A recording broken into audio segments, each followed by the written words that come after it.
Kellen Brower joining you guys solo tonight. Unfortunately, Andrew Wood not able to make it and wasn't able to arrange a guest co-host, but we have a action-packed night of racing regardless. So sit back and enjoy the show because it is our first Triple Crown of 3 Triple Crown races in 2025. If you've never seen a Triple Crown race before, all the races that we will see tonight, barring the last chance qualifiers, will count towards points. It'll actually count towards the overall finish at the end of the night, which then pays points. So no heat races, nothing like that to lead off tonight. We pretty much get to go right into the stuff that really matters. 3 races each for the 250 West and 450 classes.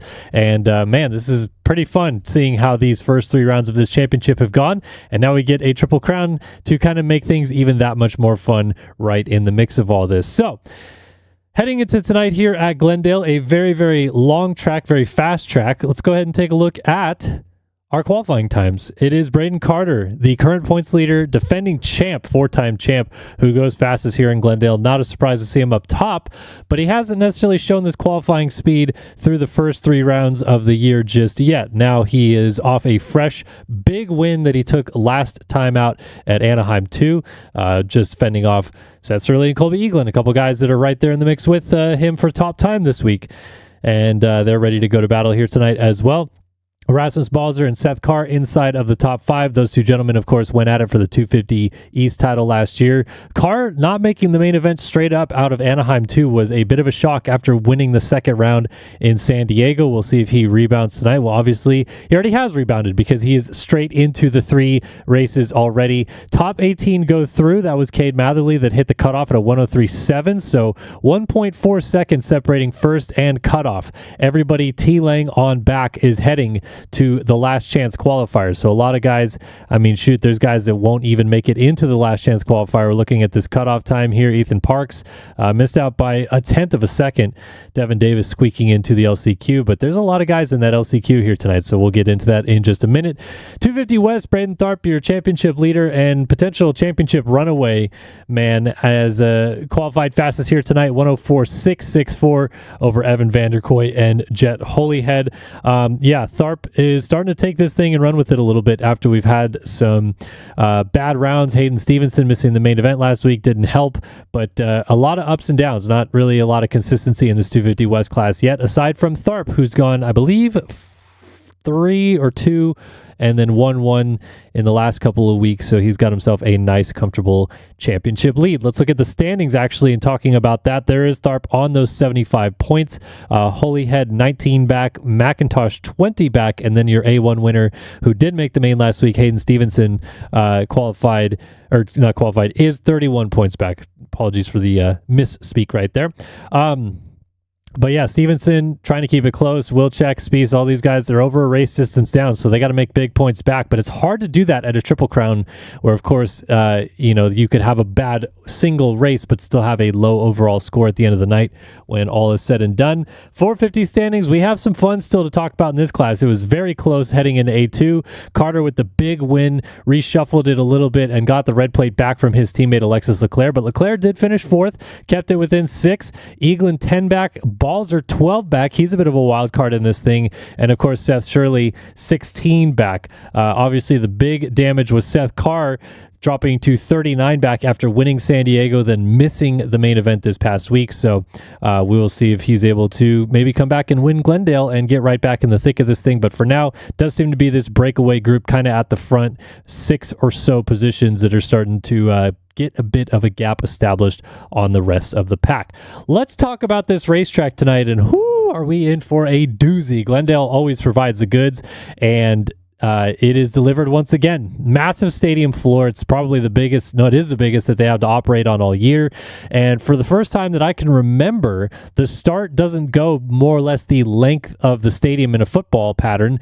It goes across the end zone of the stadium at the top of your screen there, U-turns back across itself into the first and second turn complex area that pretty much is back where the start was, and then all the fun begins. We got some long rhythm sections, 2 Supercross triples, a a set of whoops that's, of course, only 9 whoops as it has been, but got a really tricky on-off leading into it that you can quad over. Then the rhythm section after it has 4 or 5 different options that you can hit. There's a 10-jump rhythm section after the finish line jump that also has plenty of options, and even a cheeky sand sweeper that leads you into a wall jump. Very high speed, very interesting racetrack, and I'm sure it is going to also deliver some fun here tonight. In fact, while we're sitting here, I guess, oh, I got disconnected. Why do I not have the server track? Huh. That's interesting to me. Let me try this again. I hope I don't get disconnected again. I did. That is so weird. Okay, I apologize for this. I'm not sure why it's doing that. But if you guys will just bear with me for 1 second, I'm going to have to try to do this, and then we're going to delete that folder. Oops, delete that folder and do this. This is just behind the scenes stuff that you guys are going to see. Hopefully I sound good too. Been using a different microphone because the main one that I normally use is kind of broken. It's having this crackling issue. Re-download the track, new link. I mean, I downloaded it like 30 minutes ago. So I hope that it's not a different link than that one. What I'm going to try to do, because I actually had an earlier version of it, I'm going to try to go in, retime trial, put the cams in a different folder, and then jump in and see if it's different. Okay, so same thing happened to Joey Carter, except maybe they did change it and I just missed it or something like that. Let me just try this real quick, and if this doesn't work, then we'll try something different. So we got to do that because it creates a new folder, and then we go to our personal folder here, and we go down to that folder down there and drag the cameras in. And if this doesn't work, then we're on to the next step of just straight up re-downloading the track for good. But I'm also noticing that in the server right now, unless I'm dead wrong, the server just has our man Caleb Hall sitting in warm-up mode. So no problems really there yet, because if that is the case, then we are good to go because the LCQs have not gone on the track yet. They may be just waiting for me. So that's also a problem. If they are, I am trying to go as fast as I can and hopefully get back into the server. But it's great to see everybody here tonight. Hopefully you guys are doing swell tonight. Wait. Why did it put me in, then it said disconnecting, disconnected. Oh, client oh, okay, I see now. So yes, I do need to re-download. Rip in peace. Let's go to the forum. So actually I can show you guys all this right here. So on the forum, if you're ever looking for the track, forum.mxsimulator.com, go to tracks, and then the top post that isn't stickied is the most recent track, and then you'll see all the previous tracks up above it. And if you scroll down, because you might load this page and be like, I don't want round 1 Anaheim 1, this is stupid. You scroll down, there's Glendale. Click on the image, it takes you here. I get the high version because we like to get high over here. Then we go back, we grab the password, and then once that guy has finished downloading up here, we open our personal folder like this, pop that, and put it in our personal folder. Drop the password in like that, and it extracts. We replace that file, and around we go. Okay, so now we should be good. If I'm not good, then we really got some serious problems, but I expect to be good. I expect to be good. The races start very soon, Lunar. Stick with us. I think they just grabbed UIDs, so as soon as that has gone through, Caleb Hall is... yeah, I deleted the folder, Caleb. Deleted it and then made a new one via time trial to then put in the cameras folder that I use, because I had to manipulate the camera slightly, but I think I should be good. I'm hoping. And I also noticed that finally it seems like my game is going to work on Streamlabs, maybe? Question mark? I'm in. Okay, there we go. We're in. And yeah, the game does work. So that is so interesting that well, nope, never mind. Now that I say that, it's glitching again. Why is it doing that? That's so stupid. So I'm going to have to go back to windowed. Because then we need that, and then, okay.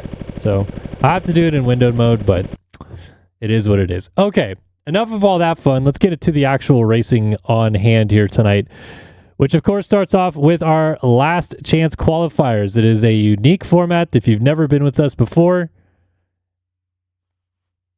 LCQs kick off the night and they go for 5 minutes plus a lap. Hold on just a second. My daughter's yelling at me. I'll be right back.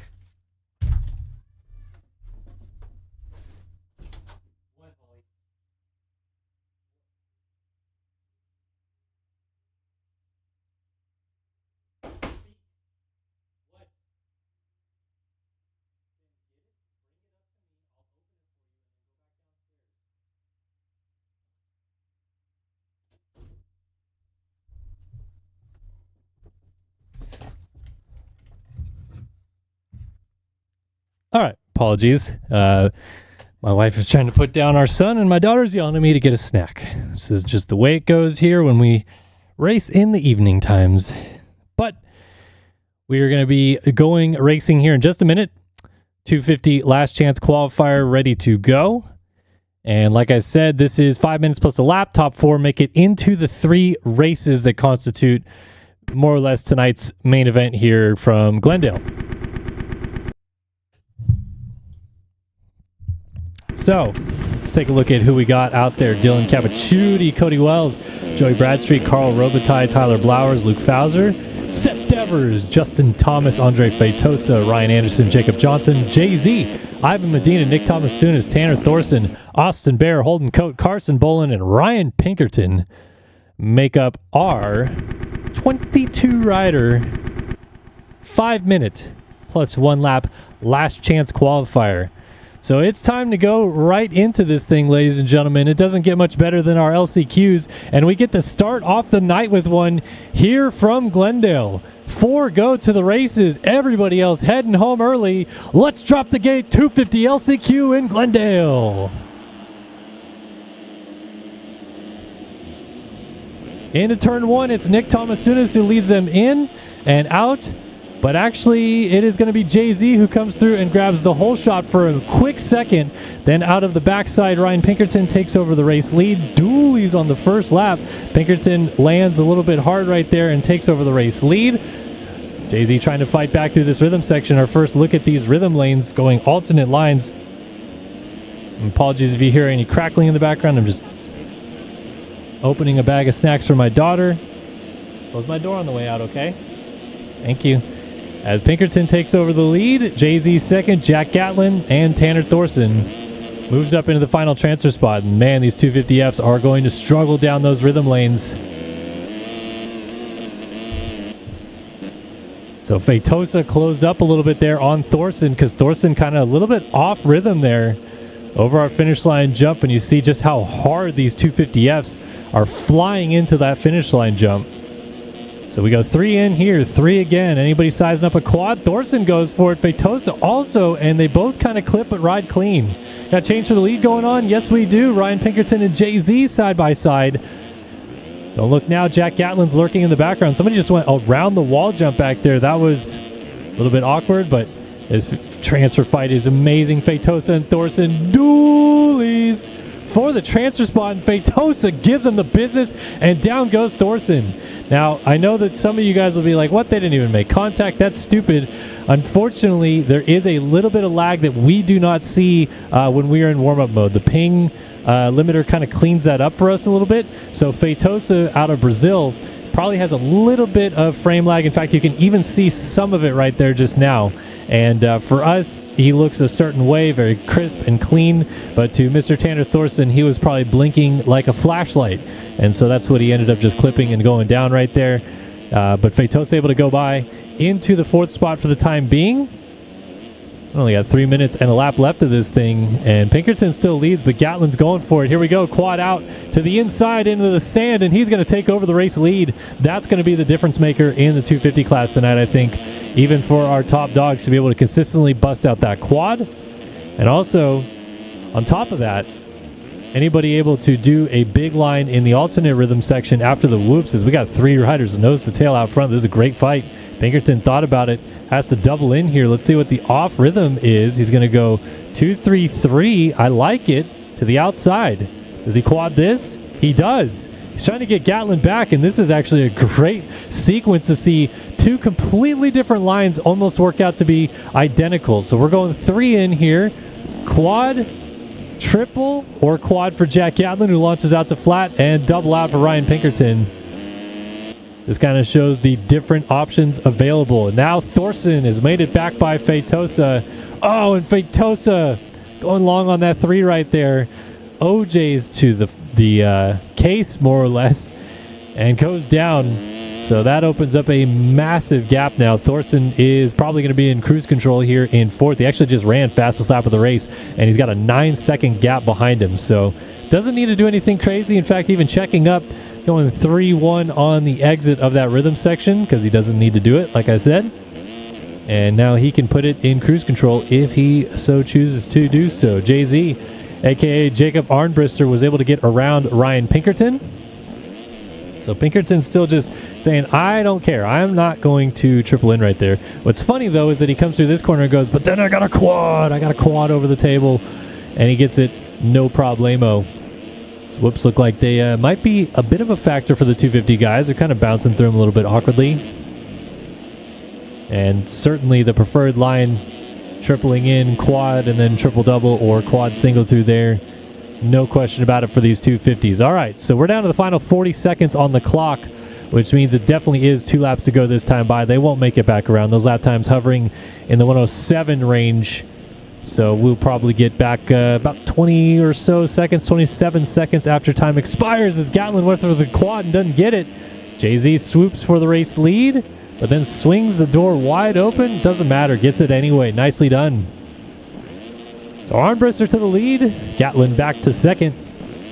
But these guys, they have got such a huge gap back to our 5th position, which would of course be the first non-transfer spot, that doesn't really matter either way. They can put it in cruise control as well if they want, or they can absolutely duel each other for the victory.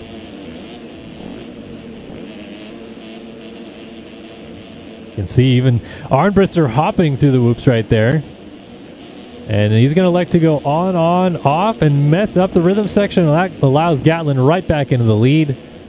And a change at the front once again. Jay-Z giving up the lead to Gatlin, and Pinkerton also going by, then sliding through the corner. Don't hit those red tough blocks. Those things are deadly. We've had a couple games crash already by those guys slamming into those red tough blocks this year. So our front 4 is very much established. Thorson, Pinkerton, Jay-Z, and Jack Gatlin out front. I don't think we see any changes from here. They've got 13 seconds back to Tyler Blowers, Cody Wells back there as well. And putting somebody a lap down right there. But yeah, these guys are gone. No question about it. I like the different options here too. Some guys are choosing to do that double on-off, but I think it's slower. If you can go left and get that little roller into the triple, it's the way to go. I think Arnbrister's fancying a chance to go for the race lead here. We're going to see alternate lines, inside versus out. This is the step on, step off versus quad line. Look at Jay-Z for the race lead in the LCQ. What a move. Blast down the inside to take it right back. But he's going to be a little bit sideways through this rhythm section. Came over on Gatlin. I don't know if that was on purpose to block the line or simply incidental, but it works out in his favor. So Jacob Arnbrister's going to the main event here in Glendale. He wins the 250 LCQ and backflips the finish line jump to boot. Gatlin 2nd, Pinkerton 3rd, and Thorson right behind them in 4th. They all go into the invisible wall. Oh, Blowers nose picks the landing and absolutely dies. That was a la Jet Lawrence 2020 Anaheim 2 right there. But Blowers is going to be the first one heading home, and he smashes the invisible wall as well.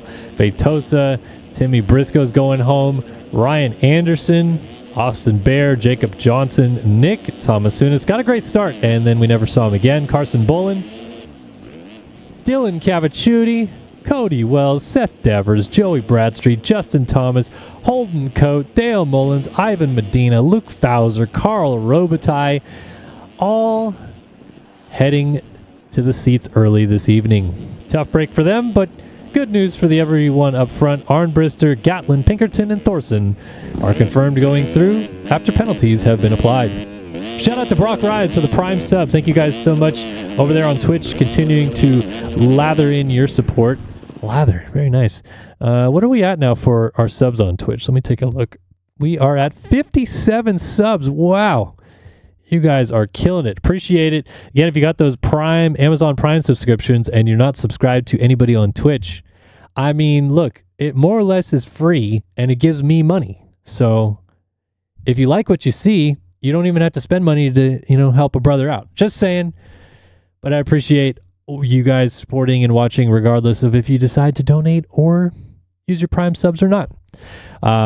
No, we're having a lot of fun though, and man, January's gone by in a flash. Can't believe it's already the 29th, and we have made it 4 rounds into this championship for Sim, coming up on 4 rounds of Monster Energy Supercross. I feel like it was just yesterday we're getting ready for Anaheim, and now so much time has passed by. So crazy how fast things move, especially when you have a newborn that keeps you up at night.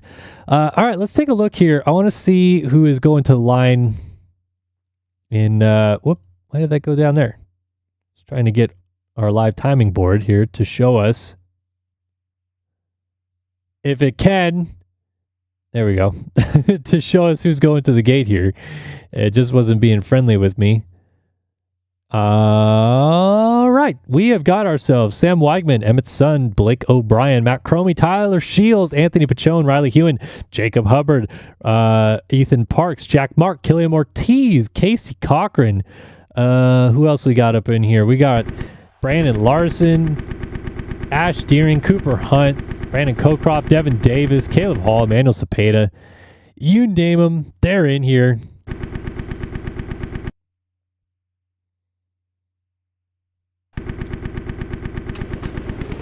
You're welcome, Puma. I always like to remind my constituents.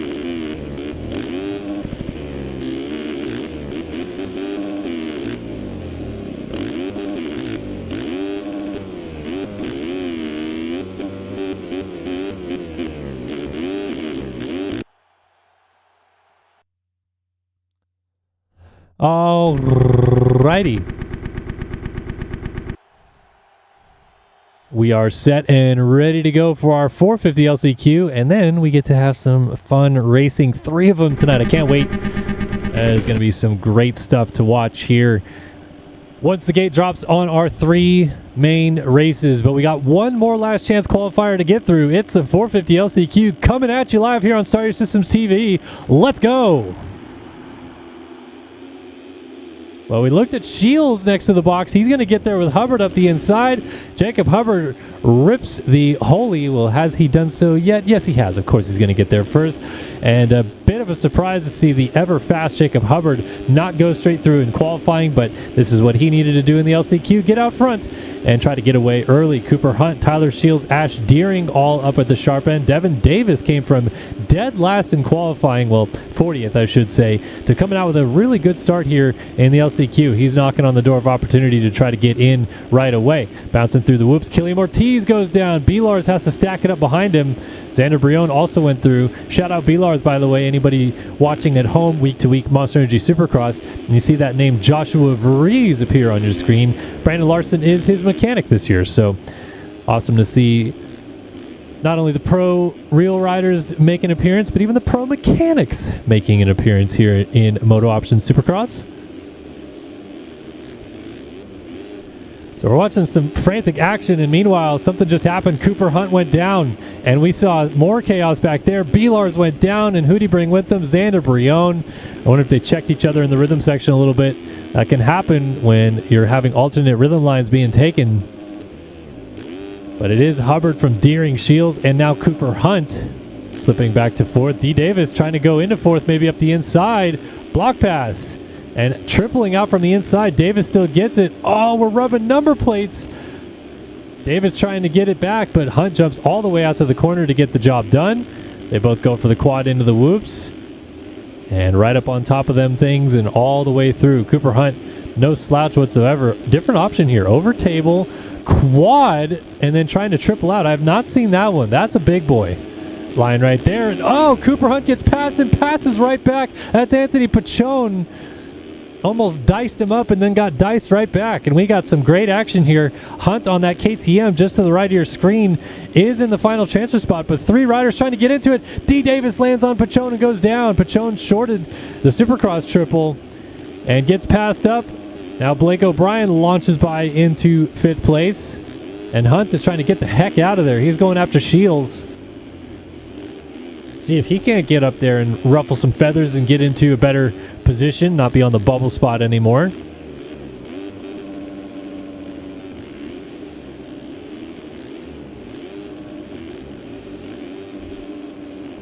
Hubbard continues to lead from Deering, Shields, and Hunt. Hubbard's got himself a 3-second lead, so he's got a little bit of breathing room. He'll probably settle down out front and let these guys all have their fight. So here's that line Hunt was taking. Over table. Doesn't go for the quad this time. This is the other alternate safe option. Triple, then single through. And oh, Brian down. Dang it. You hate to see that because he was absolutely cooking through that rhythm section. And then it goes from bad to worse. So D. Davis back here in 6th now has Cepeda, who actually ran the fast lap of the race last time by and now just got usurped. Jacob Hubbard, 104.8 out front, goes fastest. And then Casey Cochran back here. That is the real-life Casey Cochran. Made the main event at A1, and I don't think has made it since. No, I'm sorry. He did not make the main at A1, but did make it at San Diego. Don't believe he made it last week at Anaheim, and right now sitting in the 8th position, trying to work his way forward. Cepeda and Davis throwing little jabs at each other. See if Cepeda goes for the block pass here. Supercross triple. Thought about the inside. Doesn't go for it. Just settles in. None of these guys are in transfer spot right now, so you almost have to bite your time a little bit back here and hope for some mistakes up ahead. But Pachone is still trying to run down Cooper Hunt, and Hunt is all over Tyler Shields now.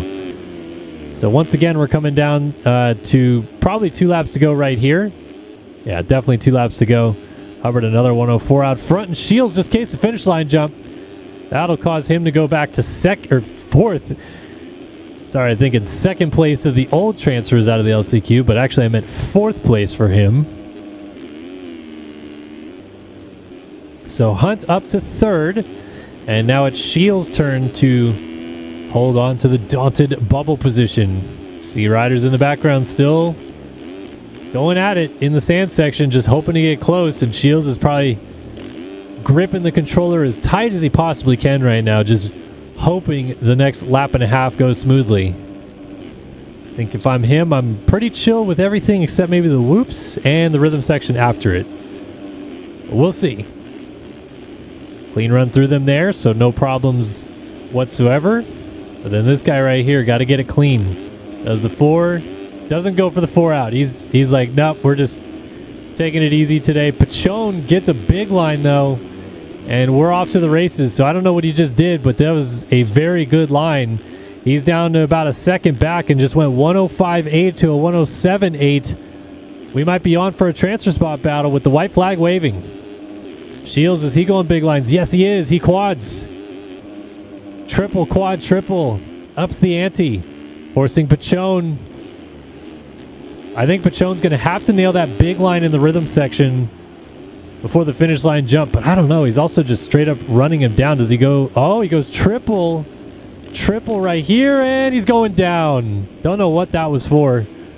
I think if you're him and you're closing up and you have an obvious rhythm section that would have been faster, I would have rested on my laurels there and taken the chance in the rhythm section to actually get something done, but went for it anyway and ends up with nothing.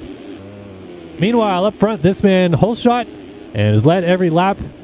No surprise whatsoever to see Jacob Hubbard win this last chance qualifier. Ooh, a little feistiness in the final corner. Ash Deering and Cooper Hunt. Hunt put a nose in there, but Deering holds on, and Shields will make it in 4th place. D. Davis, the first man heading home. Gave it a good effort, though. He rode very well. I'll give him credit. I think, aside from getting the weird landed on... Whoa, Casey Cochran just tire tapped. He tire tapped the top of the wall and almost perfectly downside of the triple. That makes me want to see if I can actually go do that. All right, we're gonna test this out. You must have to have like a hellacious seat bounce off the finish line jump to get it.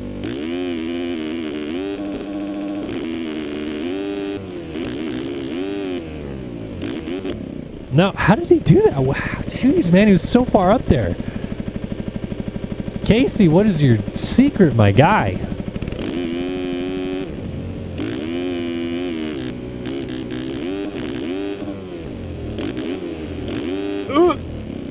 Well, the secret's not dying, of course. We've still got a couple guys to finish here, so now we're just kind of playing around and seeing if we can't do this crazy wall line that Casey Cochran just did. Ooh, Hubbard getting absolutely cleaned out by someone still racing while Hubbard has been sitting on the sidelines. Oh!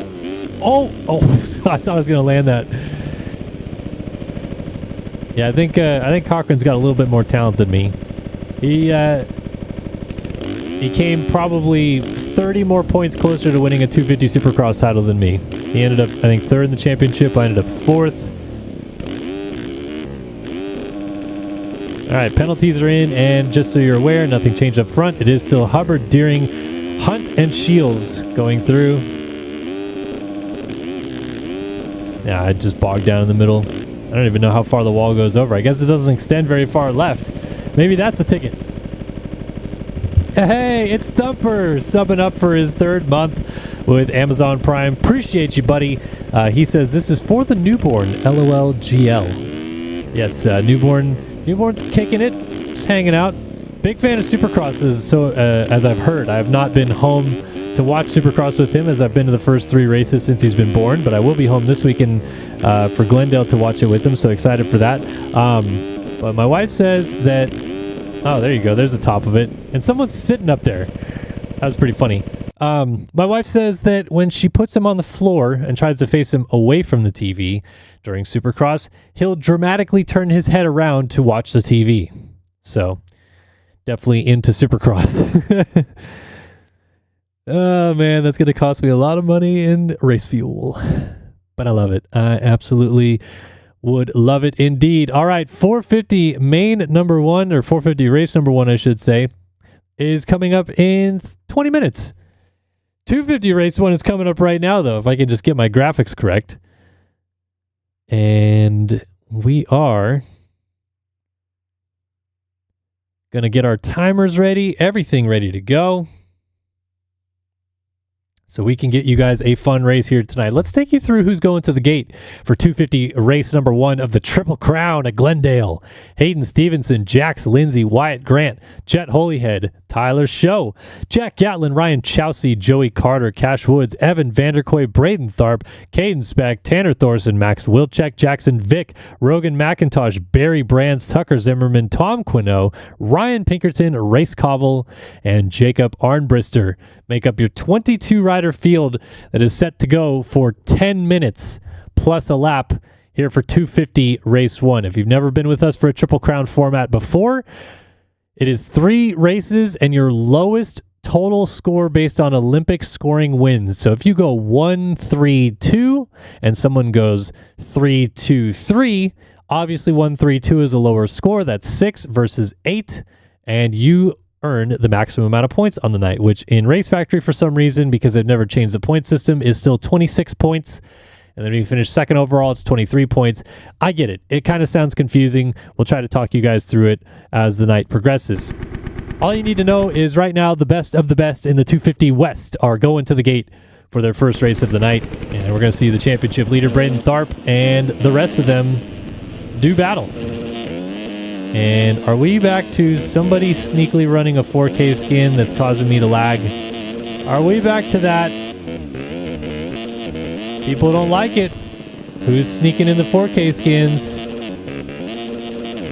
Shout out the altercation as well for the sub with the Prime. He says he didn't even know about the free Amazon subscription. I got you. You've been doing great with all your work lately. Loving you with Mathis.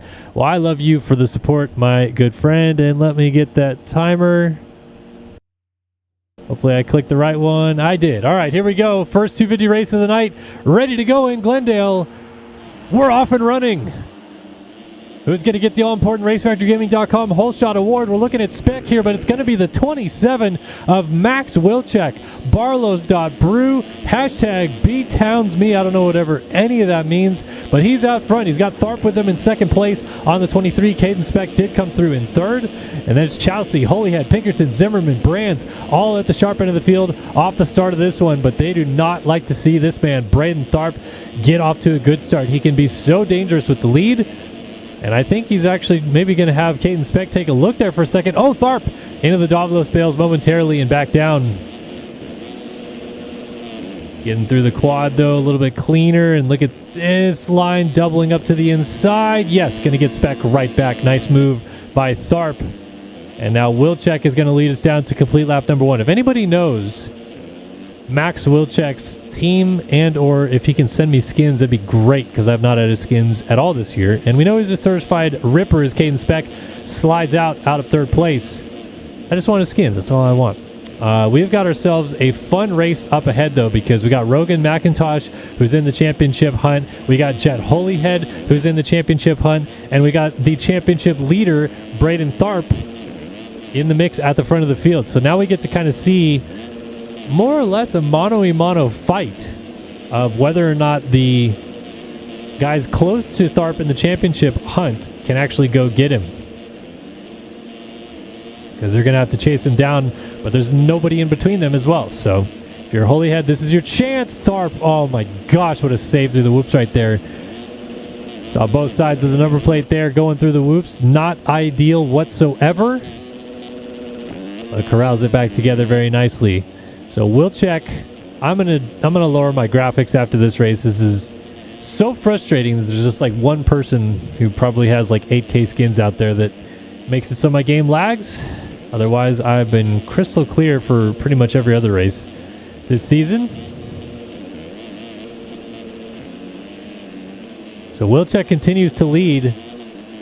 Now the question is, if Tharp is going to run him down, where does Tharp think he's got a passing opportunity? Obviously, chances are that it's in one of the rhythm sections, but he's also got some good spots on the track. I like that little wheelie over that roller into the triple, onto the tabletop.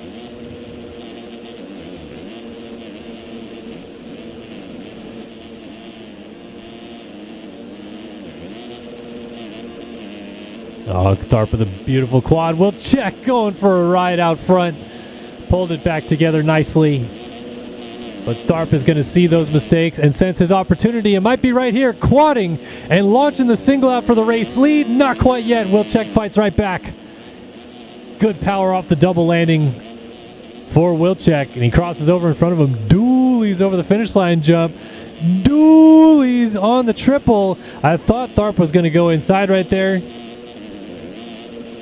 Doesn't go for it. Wilczek instead goes for the quad and gets the triple out clean. So actually gets a little bit of gap back established on Tharp there.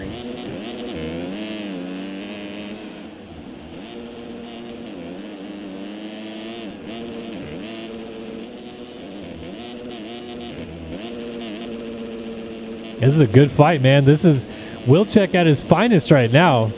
We know Tharp, what he's been capable of through 3 rounds, but Max Wilczek has come to play here, at least in the first half of this race. Into the whoops. This has bit him before, but he's clean through there. It was actually Tharp who got some hops this time. They're both going to go over table, quad. Either of them going to quad out. Wilczek goes for it. He looks like he landed tough in transition and actually kind of cased it slightly, but does still land it. And Tharp, with the alternate 3-2 option on exit, didn't lose too much time.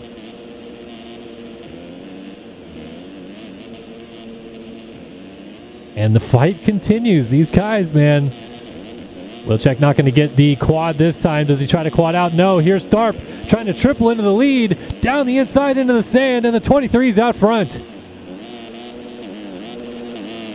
And that is ultimately what we expected it to come down to. Wilczek is trying to fight right back, though. I think if Tharp doesn't get through these next couple rhythm lanes pristinely clean, Wilczek might fancy a dive down the inside once again. Both of them very nice through there. And then trying to quad in. Tharp down with the lead. A big off for your championship leader. Case the quad into the whoops. And a huge crash. That's going to allow McIntosh to go by. Will Barry Brands get there? He will not. But he is now in a fight right there with the 74 of Jackson Vick. Ryan Pinkerton straight out of the LCQ. Also up here in the fight, Jet Holyhead went backwards a little bit. Look at this chaos, man. 71, that is Jax Lindsay down the inside. Makes a nice pass on Holyhead. And these guys are going after it right now. So as Tharp slips back to third, he's just in front of these guys. Like, this little 6-rider train is pretty much right behind Tharp, who's now occupying that third place on the track. 3 wide going into the sand. Jax Lindsay, goes down, getting sideways coming in. He had passed Pinkerton, and then I don't know what he did. That was behind the berm, so couldn't see it. But he came out of the other side of that thing completely sideways. So clearly got the entry to the sand wrong. And just as he makes a nice pass, he's going backwards. But yeah, these guys are all going at it. Pinkerton now running in the 5 spot. Jackson Vick in 4th has kind of slipped away. And then Pinkerton makes a mistake right there. Loses a position to Holyhead. And down the inside comes Chelsea, I believe that was. No, it's Barry Brands. Barry Brands is running number 29 on his bike, 147 in the server, and going to get passed up by a couple more guys. Here's our first look at Hayden Stevenson. This is your Anaheim 1 winner, the only other gentleman on the track aside from Braden Tharp that has won this year. So obviously this is a much needed improvement from not even making the main event at Anaheim 2. But he's also probably eyeing up trying to go get Tharp and battle him out front. So here's Chelsea, Vick, McIntosh, and then Tharp now into second place. 8.7 seconds off the lead. I'll give you an update on times here. We'll check out front. 105.6 last time by. Tharp ran the fastest lap of the race at a 105.4. So only 0.2 faster than what Wilczek has been laying down out front. And Tharp is having to push to do it a little bit too. You see him getting a little bit sideways right there. Alternate rhythm section through here. Doesn't even go for the triple out. Knew he didn't have it. So McIntosh is going to see that and be like, wow, I'm going to close up and make this fun again. Why don't ya? 105.8 for Wilczek. 105.9 for Tharp. 105.8, literally identical time. McIntosh and Wilczek, your third and first place riders respectively, both ran 105.828 that last time by. That is very interesting. I always have really wanted to go back and individually record those 2 laps. Like when I see that they're identical, is McIntosh down out of third. But record those 2 laps and see just how close it is. And I'll also maybe even see who perhaps got a knobby over the line first.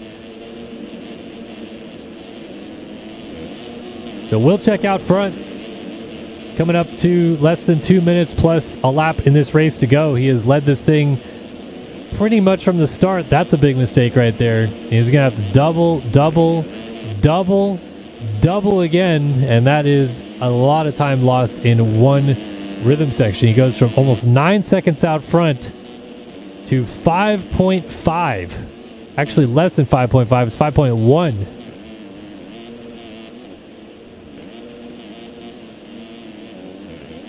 So that was not what Wilczek needed in the race lead here.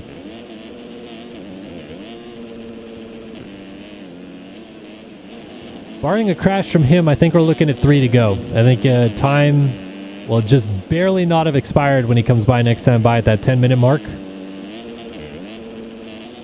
Oh, that rhythm entry is getting tough. Yeah, even Tharp, I mean, he kind of like tire tapped it and just fairly cleanly got all the way onto the table, but that lip right there could be a bit of a disaster.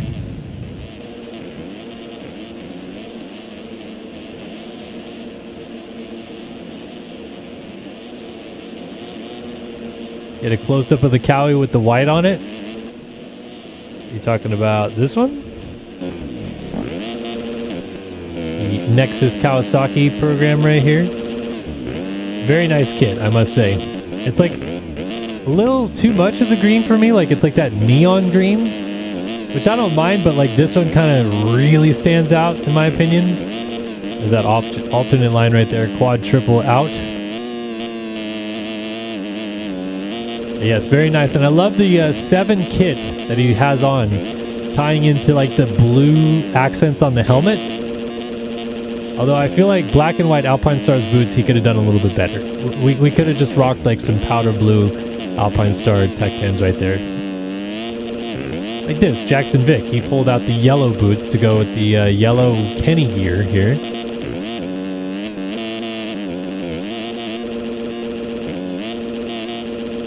I did not hear about the helicopter and plane crash in DC. I'm going to go check that out in a second. We're going to watch this race to the end, though. White flag coming out this time by for Max Wilczek, and Tharp has inched it even closer, 2.8. Now the gap, and Wilczek absolutely banged out that rhythm section nicely.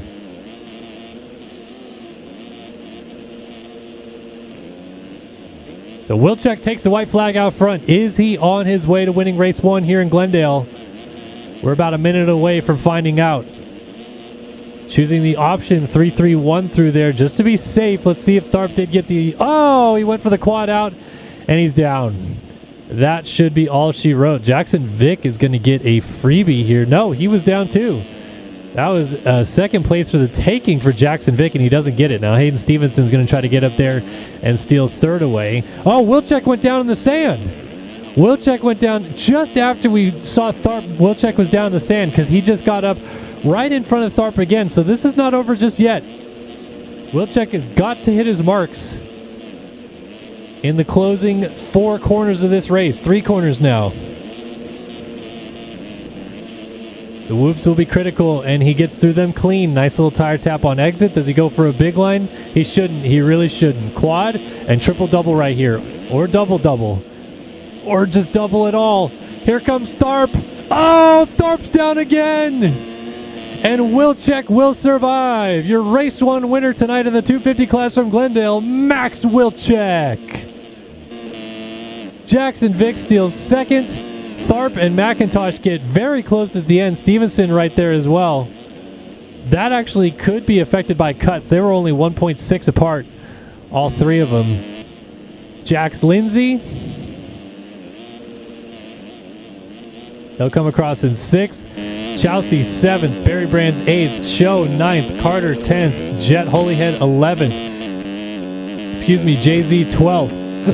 Pinkerton 13th. Vanderkoy 14th. Gatland 15th. Cashwood 16th. Zimmerman 17th. Cobble 18th. Wyatt Grant 19th. Caden Speck 20th. And Tom Quinault 21st. 22nd was the only rider a lap down. It was Tanner Thorson. Everybody else on the lead lap. I'm going to go ahead and change my graphic settings real quick. Shout out Max Wilczek for the dub. Absolutely crushing it in this one. We're going to lower these puppies down to 90 and 9 and then come back. Whoops. There we go.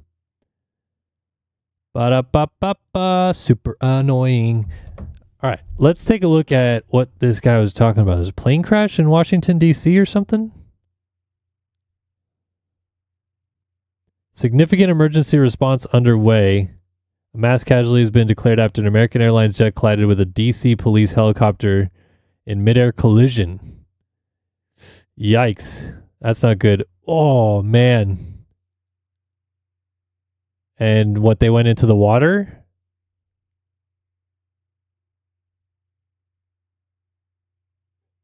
Man, that's terrible. Let's hope we do have some survivors.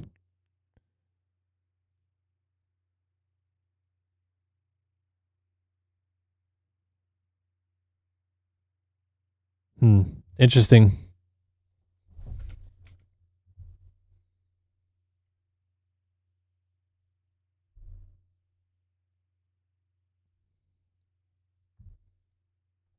I mean, wow, if reportedly carrying 60 people, like, obviously so sad for 60 lives to be lost if that's the total, but like if it was a commercial airliner leaving the DC airport and it hit a helicopter, the fact that it's only 60 people is kind of crazy, because I'll be on a plane in a week that'll have 250 people on it. You know what I mean? So I don't know if that's like, if you would call it lucky. It's not lucky, but just that it's not a bigger plane, I guess.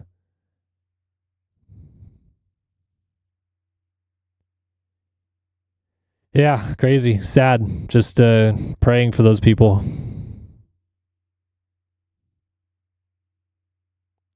American Airlines flight 5342. So it was inbound to DCA from Wichita.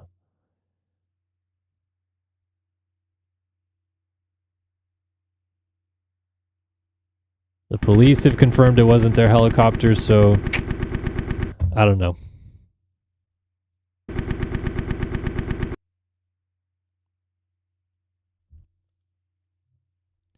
All right, let's get back to the racing. Take our minds off that for just a moment and just keep them in our prayers, of course. 450 race 1 coming to the gate in this one, and this is the big dogs.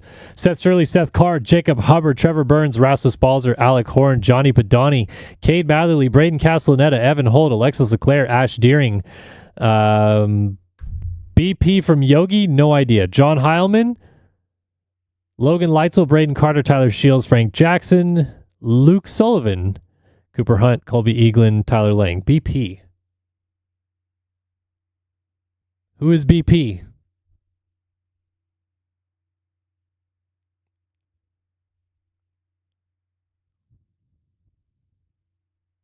Like, why is that not coming to my mind? Every time I see the number 29, I just think of Rush Chapman, but he hasn't been around in a while.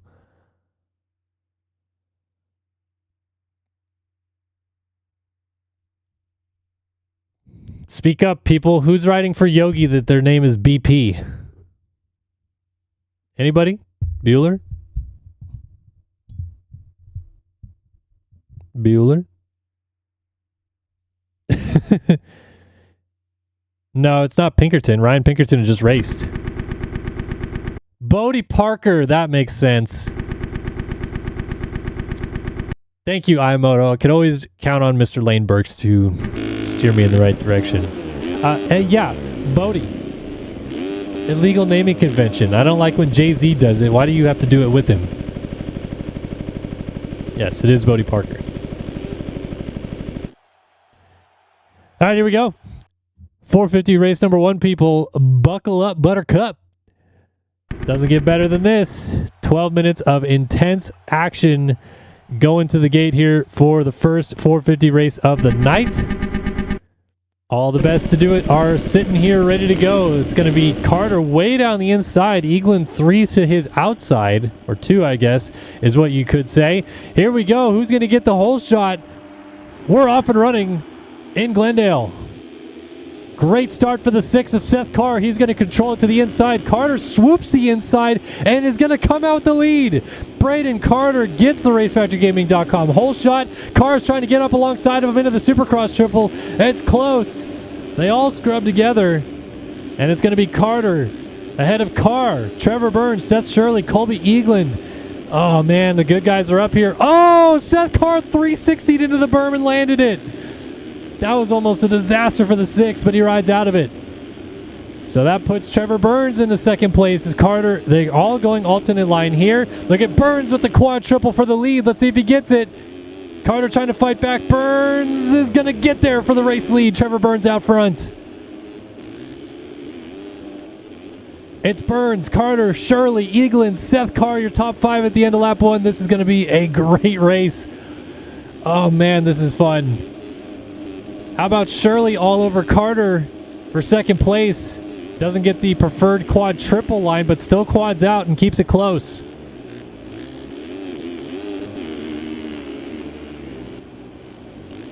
Three wide over the wall jump, and Carter goes defensive. Oh, they're both going for that triple line. Carter trying to get the lead back from Burns. Burns shorts the triple, and Carter gets the job done. Now does Burns have a response? Carter goes for the quad single into the corner. Tucks to the inside. Doesn't get a very good run out of it. Burns quads into the whoops for the race lead. He's trying to get it back. And he gets there and goes into the Davalos bales. Oh, he wanted it. Carter again missing the rhythm section a little bit. Doesn't get the option that he wants. Now Shirley's trying to get the lead to the outside. Let's see him square the corner off. Bar to bar to the finish line jump at the end of lap 2. Dualies, and Carter crosses over in front of him. Shirley fights right back, and they cross over again, but Carter's got it. Oh man, side by side, they're both going triple quad. Shirley, I thought it was a little bit short. Carter was long, and Shirley jumps to the race lead.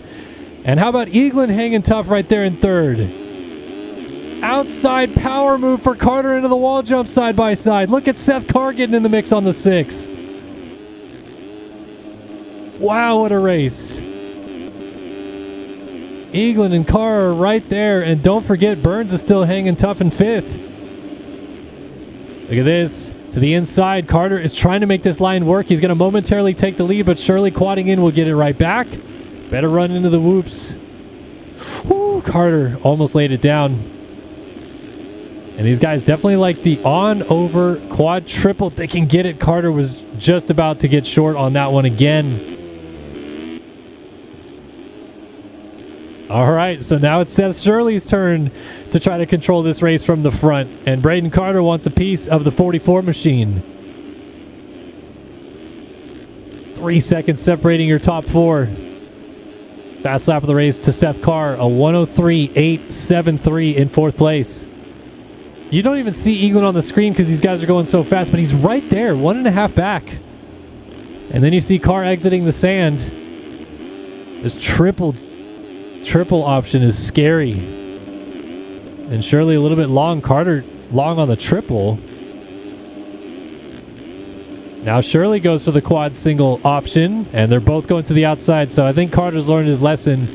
The inside just ain't it on a 450. You can carry so much more speed like that into the whoops. Remember Carter's run through the whoops last week that got him the lead back at Anaheim. Well, we see another one of those tonight, as again, not getting the rhythm very clean, but somehow still pulls it out to get the triple out. I just feel like he's not getting the same pop off that quad as some of the other guys around him. But the scrubs are fantastic. Is this going to be a pass for the race lead? Not quite. Shirley even cut the corner off a little bit to defend. Triple, quad, triple, drag race into the sand. They're both going to tuck to the inside here. I think Shirley's just riding defensive on that inside.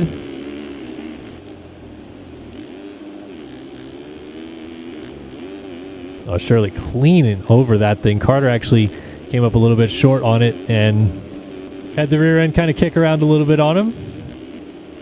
Eaglin going to deal with some heat. Seth Carr closing up, and then as I say that, he goes down, and his teammate Burns hits him, and that is all she wrote. That was going to be a district podium battle, and they end up not battling with each other. Shirley's down with the lead. Oh, Seth.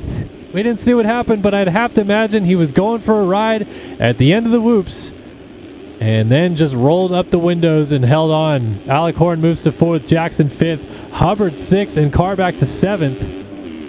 So Carr trying to regroup as Hubbard launches out here. Look at Horn thinking of a move on Frank Jackson.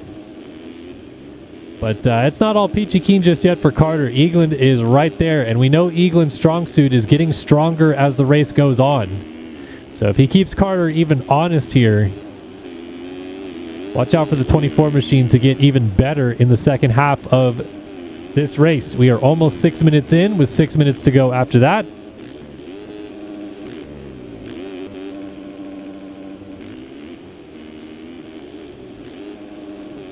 So Eaglin just steady as she goes, just doing the normal lines, not trying to do anything fancy. I think Carter himself is probably, weary of the fact that Eaglin's back there and just trying to settle into a pace. And that is the cleanest I've seen him get over that quad in this race just yet.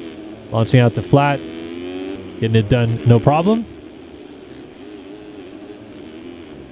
And these guys have opened up a nice gap. Seth Shirley's still back in 3rd, but obviously after crashing the lead away, 8 seconds back.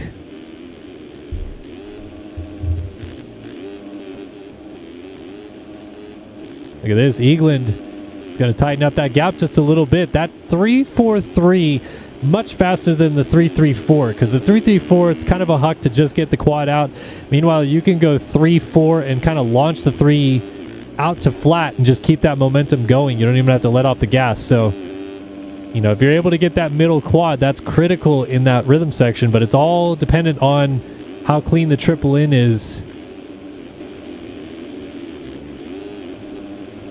And for Carter, I think his problem areas are going to be the whoops and this rhythm section here. Over the table, little clip. But that time the seat bounce was very clean. I don't know what was going on earlier. I don't know if he was trying to scrub it and that's why he was staying so low. But now that he's seat bouncing off of it, it seems like he's getting into that transition no problem whatsoever. So is this action going to tighten up in the final 4.5 minutes plus a lap, or is this where we're at with this thing? Shirley is just 7.3 seconds back. He just ran his personal best, a 1:03.203 last time by. He was almost a full second faster than both of these gentlemen. So as they kind of think about each other, well, look now, but Shirley could tighten this thing up in the closing stages. He's still 7.5 back, but running some very, very good lap times back there. And now Carter's about to hit lap traffic, which is another fight in and of itself.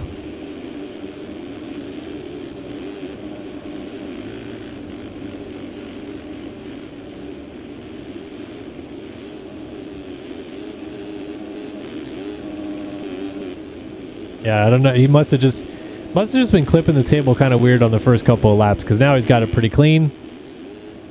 And coming down to get on to lap number 9, opening that gap up. That was his personal best, a 1:02.867, only a tenth slower than the fastest lap of the race, which Trevor Burns laid down on lap 4, a 1:02.781. So Carter starting to put the steamers back on a little bit. It was about 0.3 faster than Seth Shirley last time by as well.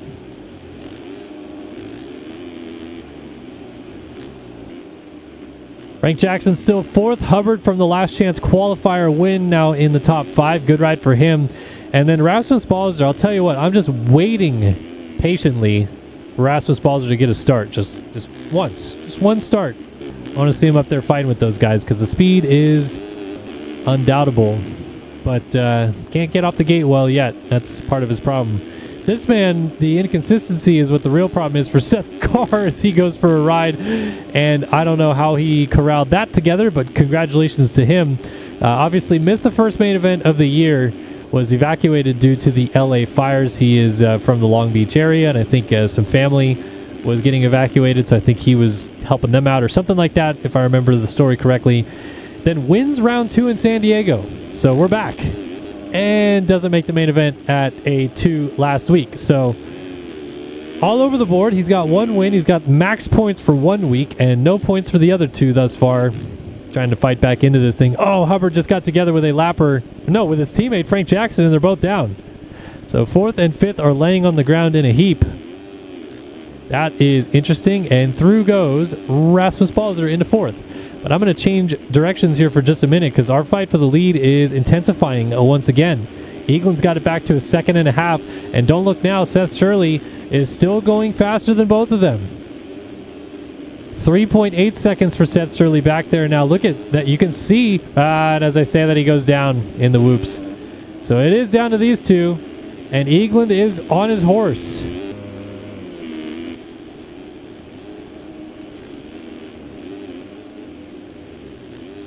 We are down to 1.5 minutes plus a lap of race number 1.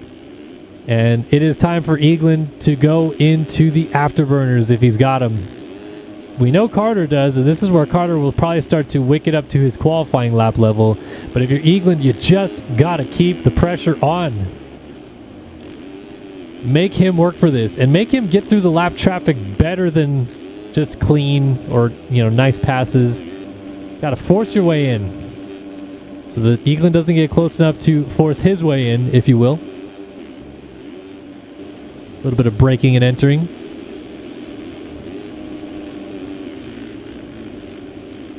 Oh, Carter. Sometimes the way that he goes into the whoop scares me, and then he just pulls it together, no problem.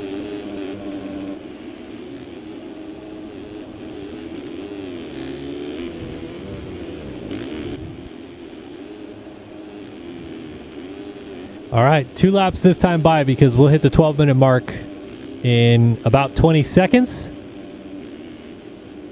So Carter 1.8 seconds ahead of Eagland. Eagland has some lap traffic between himself and Carter, and he also just really badly messed up that rhythm section. Didn't get a quad at all through it, and lost plenty of time there. 3 seconds back now as the 13 machine of Evan Holt swings out of the way and allows him to go by. Yeah, that's absolutely right, Jay Perry. Colby is coming, and he's coming hard. He's going to get as close as he can. But this is it, because Shirley's dropped a ways back, 16.1. Comfortably third, but not going to get close enough to do anything about these two. It's up to Carter to put a lap and a half of clean racing together. And as I say that, we are off rhythm right there. Oh, back-to-back cases. Eagland went down, though. Yeah, it's over. It's over. Or as most people like to say, it's Jover. White flag waving. Race 1. 11-second lead for Braden Carter. Shirley going to try to get close to Eagland. I mean, Hubbard should just go to the LCQ every week if he's going to ride this good after winning it. 4th place right now. Got back around Balzer, who's settled into 5th. Just in front of Luke Sullivan. And Luke Sullivan, speaking of a guy that needs starts, this gentleman right here has got to figure something out. I mean, I even go back and watch his replays of his streams that he puts up, and it's like the guy looks like Chase Sexton. He is like 5 feet behind everyone, 15 feet out of the gate. Like, we got to compress the suspension. We got to do something. And it's not good. And he has to come back from pretty far back every single week. So I think he should work on starts, but that's just me. Meanwhile, this man's got it dialed in. Braden Carter is going to win race 1 here in Glendale. Off to a great start here tonight. Eagland will settle for 2nd. Shirley will settle for 3rd. Someone just landed in a sick wheelie across the start straight. I think that was Trogman himself. As Hubbard crosses in 4th. And yeah, Sullivan back into the top 5. A great ride once again. You just want to start him up there, Sunshine. And he's up on top of the wall. Frank Jackson up on top of the wall. Someone is actually up there. Balzer crosses in 7th. Leclerc 8th. Didn't even see him once, but there he is. Johnny Padani 9th. Seth Carr 10th. Castellaneta 11th. They're all trying to land up there. Oh, Ash Deering and Leitzel going for it. Oh, they plowed in the wall together. Alec Horn 14th. Oh, land this. Oh, that was so close. I might actually do that for like a video challenge. Can we tire tap the invisible wall? The Invisawall. Who else we got up in here? T-Lang, a very rough race for him. 19th. Bodie Parker 18th. Shields 20th. Birds 21st. Cade Matherly, what are we doing? It's not good. It's not good right now. The clips have been fire on the YouTube, but the racing not as fire as we want it to be for the 2.5. Dead last, race 1 for old Cade Matherly.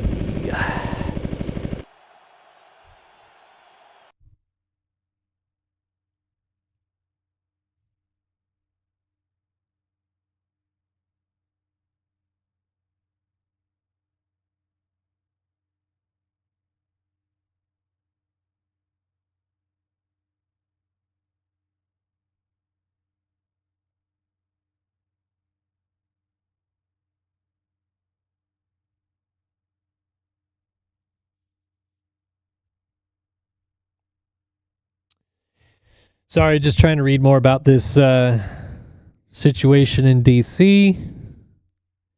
FAA says a regional jet collided with a Black Hawk helicopter near Reagan National Airport.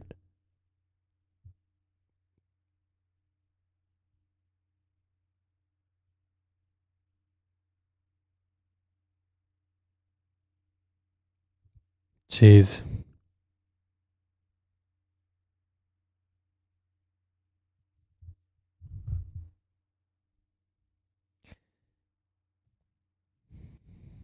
So it's a PSA Airlines. They're operating it for American Airlines. A Bombardier CRJ 700. How many does that hold?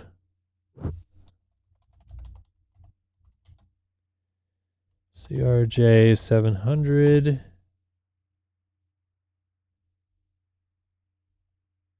Seat capacity. 50, 66, or 78. Between 63 and 78 passengers, so it is a smaller jet. Let's say what series? It was a 700 series. So seats up to 68 passengers. Okay. Wild. It was good, Carl. Hey, I appreciate you sending the reels, man. Honestly, I downloaded the one that you did send me and was going to post it on Sunday, and then my wife and I took our kids to the museum, and I just completely forgot about it until I saw your message today that you'd fixed it. And I was already too busy posting the Motocross the Game reel and another reel of the track for this week. So my apologies. I really wanted to post it, and it just completely slipped my mind. That's on me, good sir. But if you keep making them, I would certainly love to post them. All right, race 2, 250s. It's go time. Well, we'll check, double it down, or is someone else going to fire through and win race 2? It's 250, race 2 at Glendale. Coming at you.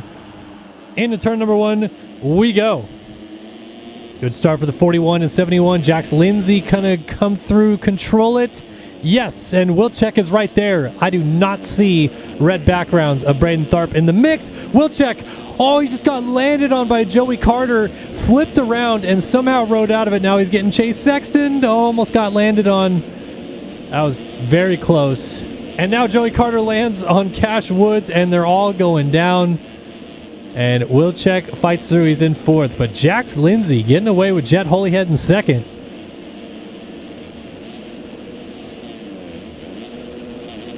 So Jax Lindsay off to a good start. I got to go back and look at the results. Or if somebody could please maybe give me some live standings, that would be just the tippest of tops, because I did not set up a script beforehand to do this.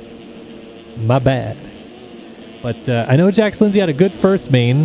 I think as of right now, Holyhead would maybe have the overall. Could be wrong. Braden Tharp, by the way, 2nd in main 1 is 16th.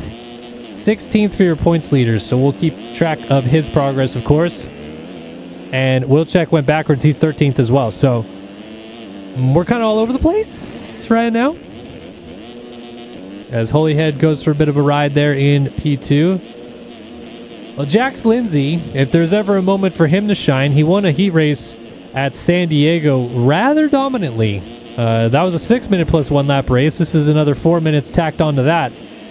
But this could be a bit of a shining moment for him if he can drag out whatever he had in him at that heat race 2 weeks ago.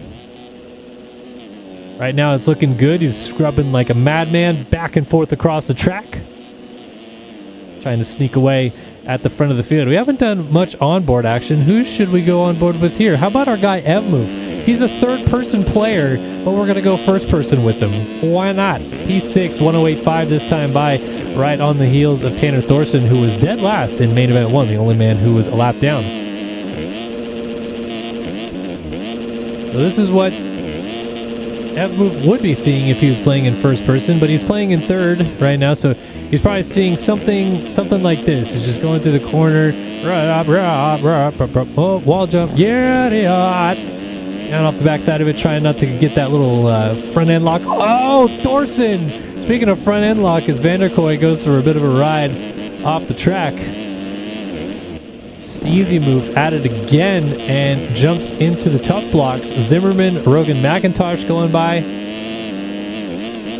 So here's McIntosh's point of view jumping into the whoops. We got a freight train and a half going into the whoops right now. Oh, Joey Carter just watched Evmove absolutely die to his left. And one of the Evolve boys just went for a ride. That was Vanderkoy, certainly. I think it was maybe Jackson Vick. I don't know. Someone went for a ride in the whoops. And where is Tharp? 12th. Braden Tharp is 12th. So Wilczek's climbed up to 8th. I see a cluster of dots on the map I want to go find, and here we are. Tons of them close together. We're not even in a good position, but it looks fun. Race Cobble, Tyler Show. Going at it for 13th, 14th, 15th, 16th, 17th. Nose to tail, 18, 19 right behind them. It's a smorgasbord of entertainment throughout the field. Just imagine yourself. You make the Triple Crown at Glendale, and you get a terrible start, and you're well, Abmoof got a great start, but he just got absolutely taken out by Pinkerton. Okay, you're at the Triple Crown at Glendale, and you're Hayden Stevenson, and you got a terrible start, and you're like, oh, that's okay. You know, I'll have some time back here to figure it out. I'll sort through it. I'll go through riders. I'll take Joey Carter out as I'm going by him. Wait a minute. 14 dudes side by side in the rhythm section. How am I supposed to make a pass? It's not easy to go through the field, which is why it's all the more impressive when guys get bad starts in this game and do go through the field. It's Tyler Show and Race Cobbler exchanging pleasantries here.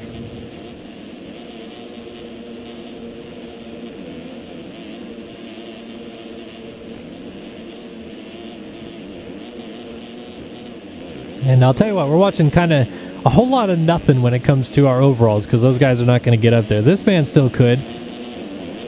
Braden Tharp, 11th right now, wheeling onto the start straight right there. Barry Brands, Jack Gatlin just ahead of him. Tom Quinault up in the 8th position. Wilczek 7th, Thorson 6th. Zimmerman 5th. McIntosh 4th. Arnbrister up to 3rd. Good ride for him. Jax Lindsay has lost the lead, and everybody's favorite White Drizzle out front. Jet Holyhead leading here in Glendale, and we talked about it in race 1. These guys, like the Holyhead, like the McIntosh, gotta start chipping points away from Tharp, and this could be an opportunity to do it tonight, especially now with Tharp having a pretty rough second race so far.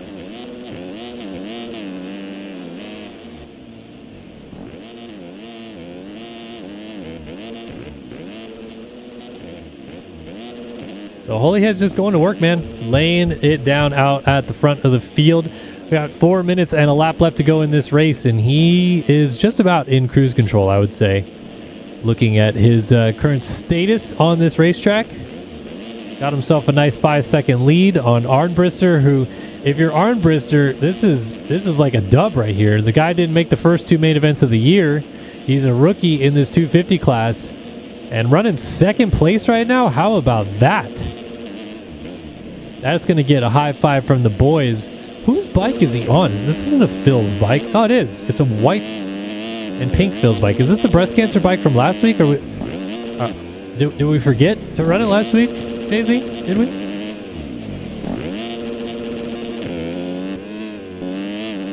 Good kit. Wrong week.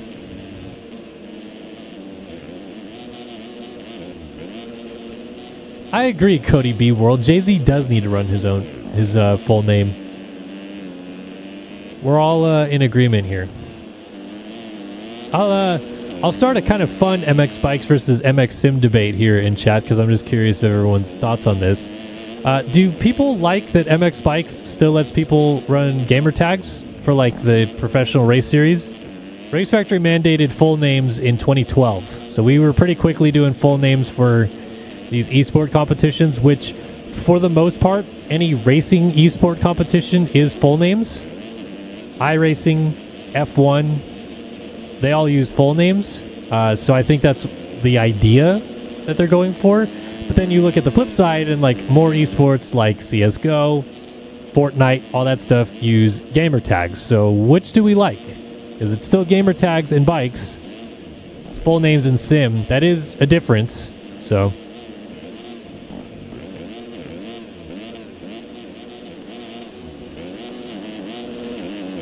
definitely seems like, okay, gamer tags is lame. Most people are saying no. As in like, no, we don't want to have to use names. Okay, most people, it does seem like most people want full names. We've got, I want names, should have full names for sure. MX Bike's name system is funky, hate seeing dumb stuff. Full name 100%. Little kids be weird on bikes. I think bikes should use full names. Full names would be cool. Full names would be better. Bikes that has toxic people, though. There's already been like, what, 5 DDoS? I mean, yes, this is all valid about the full names thing. I get it. I'll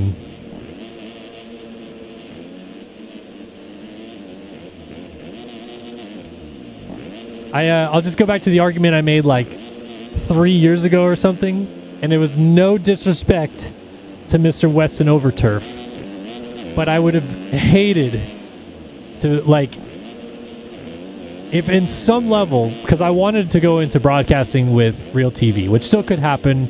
I had a couple somewhat opportunities when I worked at Racer X, but they've obviously gone away since I don't work there anymore. But to, like, let's say one day I'm calling Real Supercross, and then people can go back to me calling an MX Bikes race, and I'm sitting here going, and Dad Shoes takes the lead. Just as dumb. It's just dumb. I'm sorry. It sounds dumb. It looks dumb. But I do understand the security situation involved with it. Just a curious conversation.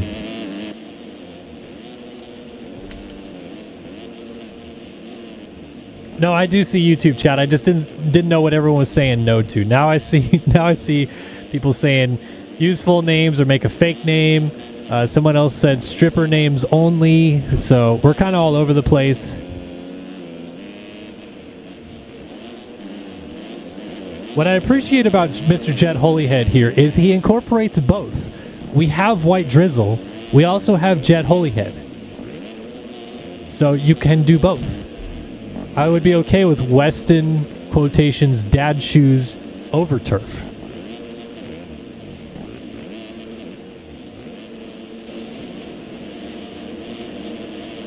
Anyway, this is a fun discussion because our leader is gone. Jet Holyhead 12 seconds out front. Jax Lindsay moved back into second over Jay-Z, but still a very solid ride for the rookie here. Hanging on to third place. Tucker Zimmerman, Devasland, the 148 ride. This is also very solid for him. Anytime you see a 3-digit guy knocking on the door for a podium like Jay-Z is right now, you gotta give little golf claps. You know, you gotta say like, hey, you didn't race enough last year to get a 2-digit number, or maybe you raced all year and still didn't get a 2-digit number. And now here you are hanging out. You're going to make enough points right here, potentially, to just get a 2-digit number in 2026. So, white flag is waving, though. Update on some of our contenders from race 1. Braden Tharp still 10th. Max Wilczek 12th. So that was your 1-2 finishers. Who finished 3rd? I'm just drawing a blank right now. For some reason, Jackson Vick was 3rd, right? So he is actually 12th. Wilczek drifts back to 13th. Rogan McIntosh was up there. He's 15th. Hayden Stevenson was also up there. He's 16th. So these results are a little all over the place, but if I had to guess, I think Jet Holyhead is in position for leading into the final race of the night. He's definitely going to win this race, and that's big for him. Fighting back with a vengeance. Here it is, Australia's own Jet Holyhead. He's going to take race 2 here in Glendale. Jax Lindsay trying to hold Arnbrister off. Arnbrister was going to try to triple right there. Doesn't get it. Lindsay will indeed pick up P2. Jay-Z P3. Zimmerman 4th. Wyatt Grant. Good ride for him back into the top 5 here, just over Barry Brands. And I gotta say, I actually low-key kind of dig he's number 66. He earned that number just based on enough races and points last year to land on 66. But is it not kind of cool if your dad is known as career number 33 to double it and you're just 66? It's kind of rad, I would say. Tharp crosses in 8th at the end of this. He got around Thorson and Jackson Vick at the end. Wilczek ends up 11th, Show 12th. Jack Gatlin 13th. We're just making a pile of bodies here. Race Cobble 14th. Hayden Stevenson's going to add to the pile. Nope, he's going to disconnect. He's pissed. Ryan Chowsey 16th. He'll add to the piles of bodies. Land on him. Oh, just missed. Joey Carter, nope, we're just safely doubling. Ryan Pinkerton 18th. Is he going into the pile of bodies? Oh, he's going to land on... Nope. Ryan McIntosh isn't either. It's just a party down here. How about it for your winner, though, in this one? Jet Holyhead. Good stuff. Good stuff indeed for the 87. So I'm going to leave it to iMoto251 to get me overalls. And I don't mean the jean type. And we're going to move on to 450 race number 2 coming up.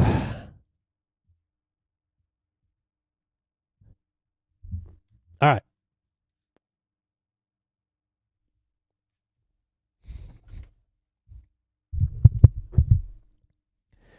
T-Lube up in here just straight hating.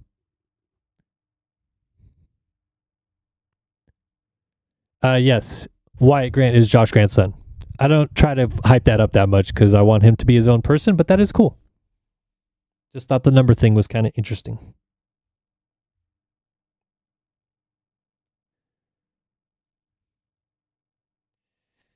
All right, 450 race 2 coming up. If you guys remember, Braden Carter did win the first race, but it was a doozy.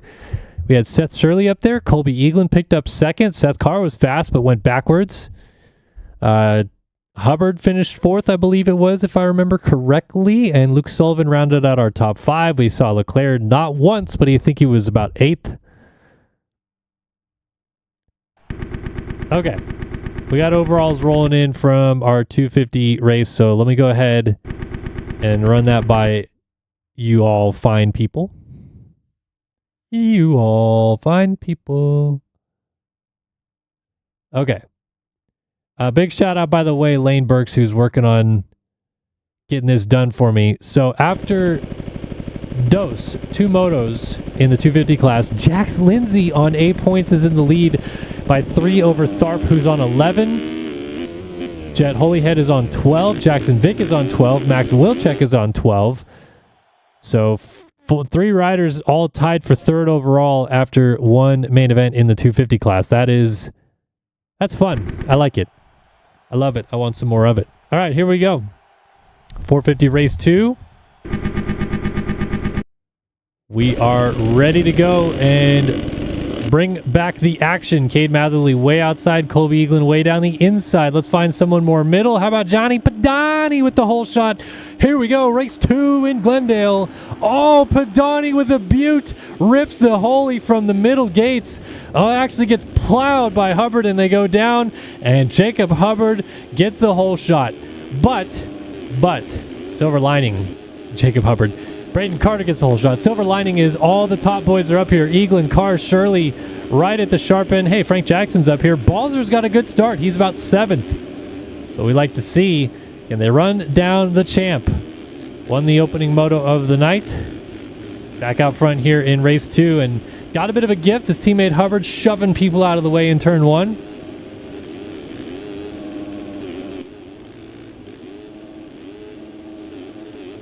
Eaglin is right there with him, though. This just looks like we picked it right back up where we left off. I know Eaglin crashed towards the end and lost some time, but, man, these two were pretty much looking exactly like this about 30 minutes ago.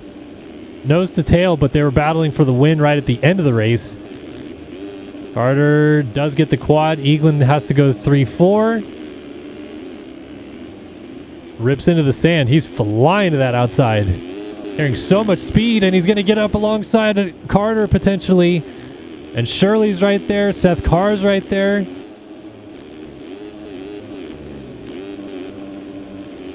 Oh my gosh, this is great. This is starting to turn into kind of the 3 that we're seeing out front week after week. This is exactly what it looked like at A2 with these 3 at the front.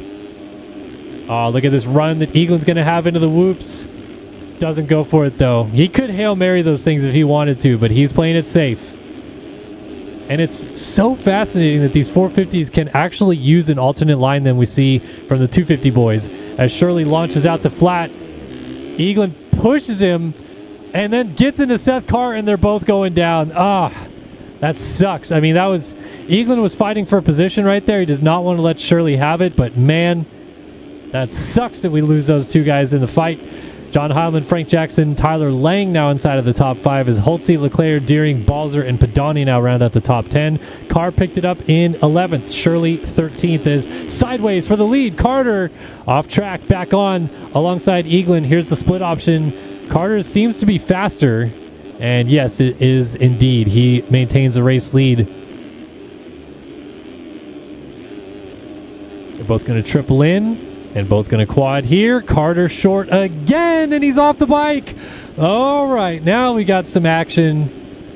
Going to see 3, 4, 5 riders go by. 6 almost, as Balzer's now right behind him. Evan Holt's going to quad up alongside of him into the whoop, so Carter's going to fight right back, get by him. Now we finally see Leclerc in the fight. And he's back there. You know, Carter slipped back to basically where Seth Carr and Seth Shirley are. Carr now 9th, Shirley 11th. And Carter's 6th, but they're pretty much nose to tail right behind this group. You'll see that flash of green for Seth Shirley in the background there.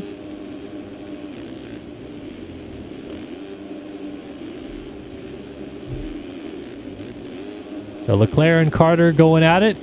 Heilman up to 2nd, Jackson 3rd, Lang 4th, and then this fight right here that we're watching, 2 of the best to ever do it, the 7 and the 1. And look at this. This is exciting right here. Rasmus Balzer, and he's bringing Seth Shirley with him. I am like rubbing my hands together because I want to see these guys all link up. How fun would it be if they link up and go forward together too and start reeling in that lead group a little bit? As we lost Heilman out of 2nd place. He was down off the right side of the track right there. The 16 machine tries to get going. And listen, I'm going to tell you something right here, John Heilman. In the old days, that would have been a suspendable offense.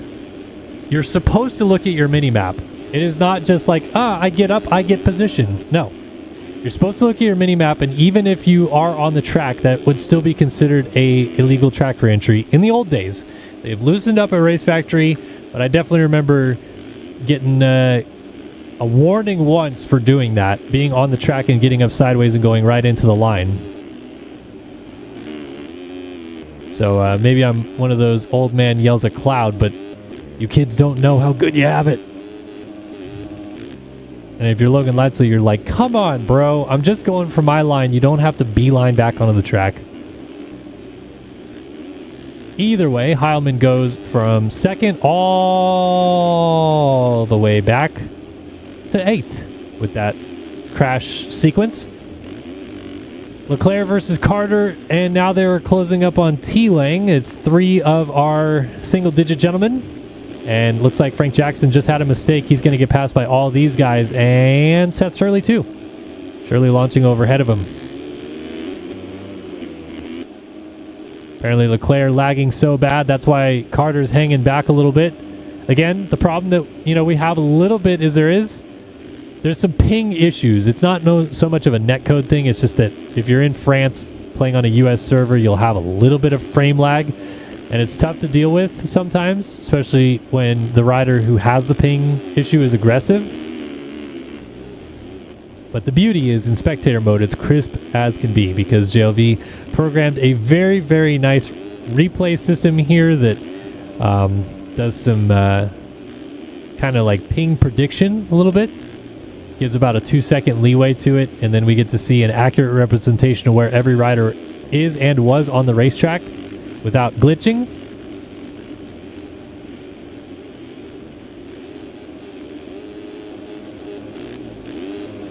T-Lang just not able to get that quad right there. Is this going to be Carter trying to get up to him?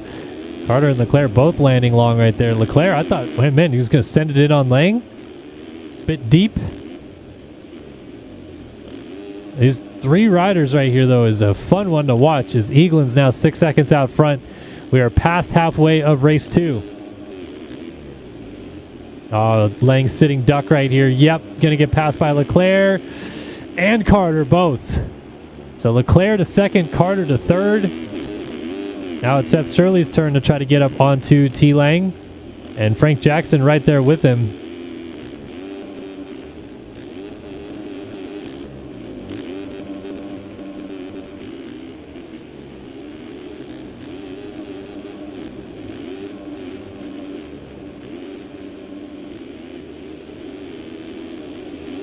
Look at Lang, a little bit nose heavy on that quad. Oh, Leclerc sideways in the whoops. Carter now I think is getting frustrated. I think he wants to get by his teammate here.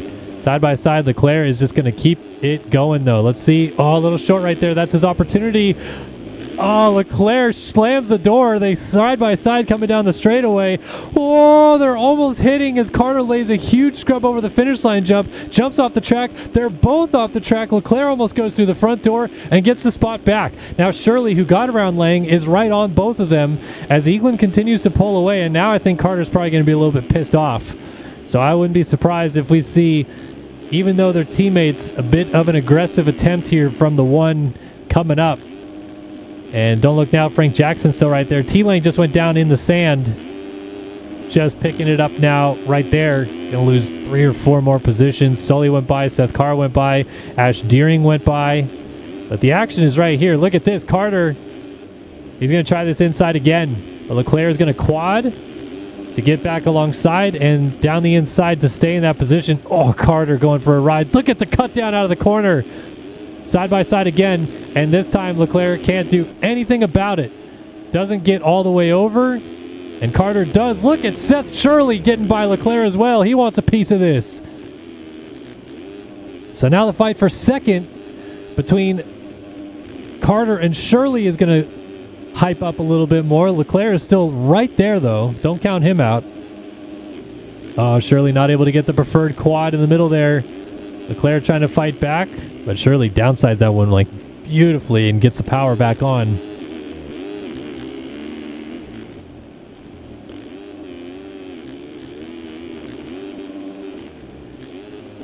Look at that, Shirley, that line down the inside could be his passing opportunity. We haven't talked about Eaglin. He's still 8.5 seconds out front, just going into the whoops in the background there. Shirley with the quad almost landed on Carter's back, and Carter slides out. Shirley tees him up and then goes down on him. That was complete incidental contact with Carter sliding out, but Leclerc will take it and move back into second. Jackson to third. Shirley gets up in fourth. Seth Carr now fifth. And Brendan Carter gets going right in front of Ash Deering. He is in sixth. So Carter's been left a little bit more frustrated this race. First dealing with Leclerc and then the slide out right there in front of Seth Shirley. Nowhere for Seth to go. But the only way to go for this man is up. Second in the first race, leading race 2. And, you know, it's looking good. I'm sure he's going to hang on for this. But just to say this, there was a time where Colby Eaglin was the Triple Crown god, and he didn't really necessarily love that moniker, but he was winning all the Triple Crowns, it felt like. I feel like he won the A2 Triple Crown like 3 years in a row or 2 years in a row or something like that, then won Arlington Triple Crown. It's like the only races he was winning in like 2023 or something like that were Triple Crowns. And it's just because he's so damn consistent. He's obviously very fast, but starts are solid. He just rides this one steady pace the whole time. And makes kind of everyone else work for it, I guess, is what you would say. Oh, Leclerc down out of second through the front door. That is going to be Jackson going by, Shirley going by. That is Seth Carr and Braden Carter also both going by. First time we've really got a chance to see Carr and Carter going at it. That's going to be frustrating. Try to say their names as they fight for the lead at some point. Carter. Either way, this is 2 of the fastest riders in the game for sure. Seth Carr, your reigning 250 National Motocross Champion.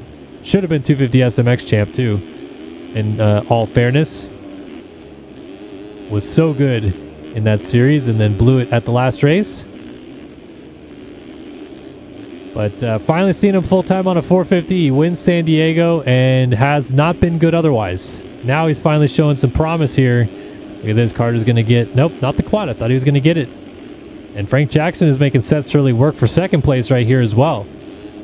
So these guys are kind of all over the place. Shirley going nose high. Still goes for the triple, cases it. But Jackson can't get close enough. Look at Carter. Seth Carr. Oh, okay. Here we go. Carter gets by Seth Carr, and the rookie wants none of it. Little love tap right there to the champ. Now Carter jumping off the track. Got to be careful with the track reentry right here. Yeah, can't make a pass doing that. That would not be very good. And now Seth Carr is eyeing up a pass on Frank Jackson if he can for third place. How about Frank Jackson just kind of hanging out in third right here among all this chaos? Doolies. Look at this three-rider fight. Seth Carr quads, lands on him, and look at that. Frank Jackson backflips out of it. And Filski and Snowboard rejoice. Jackson holds on for third. Carter gets a free pass, and Seth Carr, who is in this fight, goes back to 8th. White flag waving for Colby Eagland out front.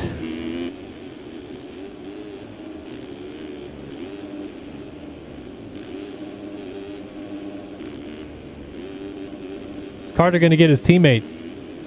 That is the question to be had, as Eagland still leads by 8.6. That's Shirley just working on a lapped rider up ahead, in case you may have saw that. And it is the Filski and snowboard ride of Braden Castellaneta moving aside. So it's literally just a Phil's party on this straightaway right now. We got 4 Phil's riders, 3 of them on the lead lap, 1 of them a lap down. All just having some fun together there. And Leclerc, much better ride for him this time. Good start helped, but good to see him back in the mix. And speaking of good rides, this guy is delivering tonight. And he is going to go into the final race leading on a very low 3-point score. Is this going to be Eagland's night? We'll find out in about an hour. But Colby Eagland takes race 2 here in Glendale. Final turn for Seth Shirley. He'll hold on for second. Carter does get his teammate at the end to go into third. Jackson 4th. Leclerc 5th. They were very close. Could be some penalties involved there. Seth Carr ends up 6th. T-Lang 7th. So almost all the single digits hung out together. Land it, T-Lang. Do it for me. Oh. Alec Horn 8th, Luke Sullivan 9th after 5th in the first moto, and Leitzel gets back to 10th after his collision with John Heilman. Padani 11th, Tyler Shields in 12th. John Heilman ends up in 13th. Deering 14th, Cooper Hunt getting passed by British Petroleum, ends up in 15th. Burns 16th, Cooper Hunt and Jacob Hubbard going at it for 17th. It'll go to Hunt. And Evan Holt ends up P19. Balzer a lap down after getting a good start. What is going on? Braden Castellaneta 21st. Matherly 2 P22s to start off his evening. So Eagland on top after 2 races. We'll get you guys a full rundown here in just a moment.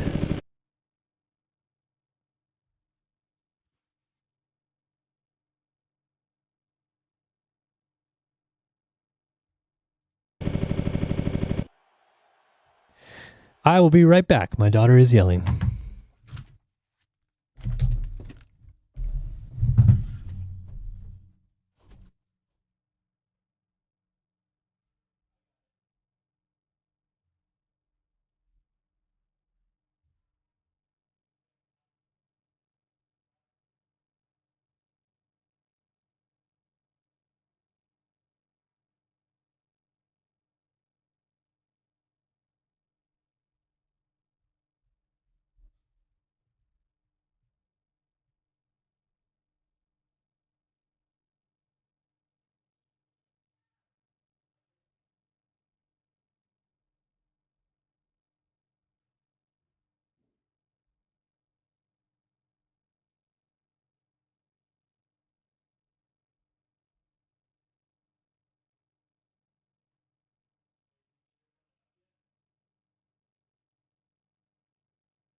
All right, sorry about this, folks.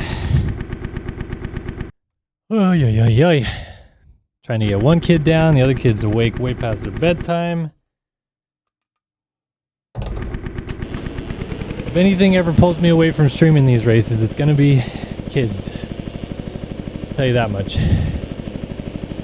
Okay. Final 250 race of the night coming up. And... oh, wait. That one. 250 race 3. And your point standings rolling into race 3 are as follows. Jax Lindsay on 8. Braden Tharp on 11. I want to make sure we get our timer graphic up.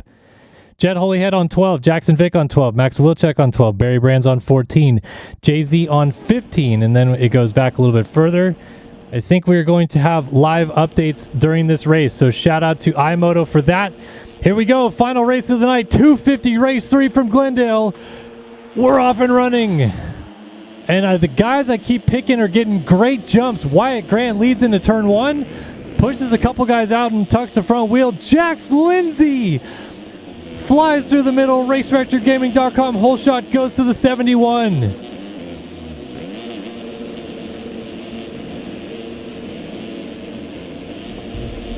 So Lindsay, who leads in the point standings rolling into this final race, gets a much needed hole shot, but Tharp is in second. That doesn't matter too much if Lindsay lets him go.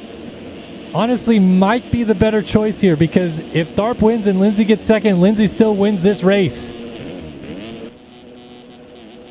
little bit long right there, and Tharp's going to get it regardless of whether Lindsay wanted to give it to him or not. So now if you're Jax Lindsay, follow him, settle in, because Tharp can win this. Like I said, he'll land on 12. Lindsay would land on 10. So he could even lose one more spot and still win this.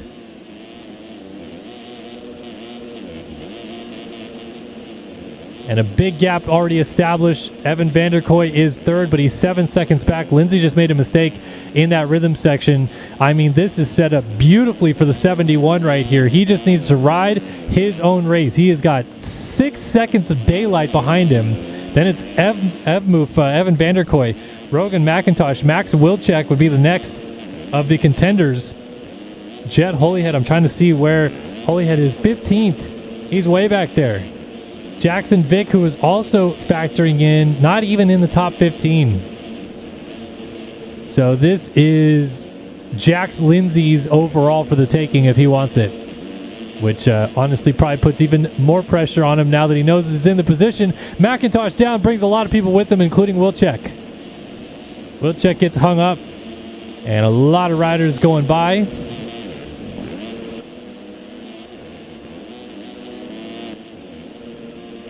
So now Jax Lindsay is going to see a nice gap established behind him and the fastest rider in the 250 class in front of him.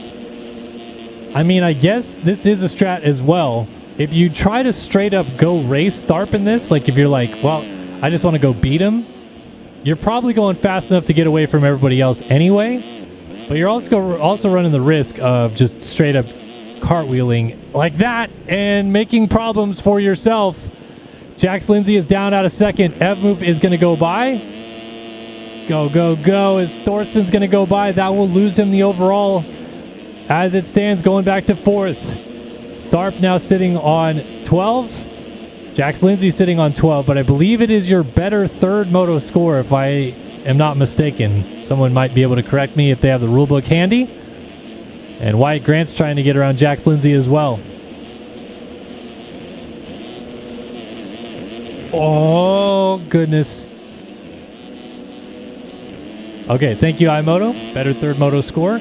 So as of right now, it's tied. Tharp and Lindsay both on 12 points. But Tharp has the tiebreaker because he's obviously winning the final moto as it runs. So Jax Lindsay's got to make passes. He didn't want to have to do this, but the aggressiveness was starting to come through.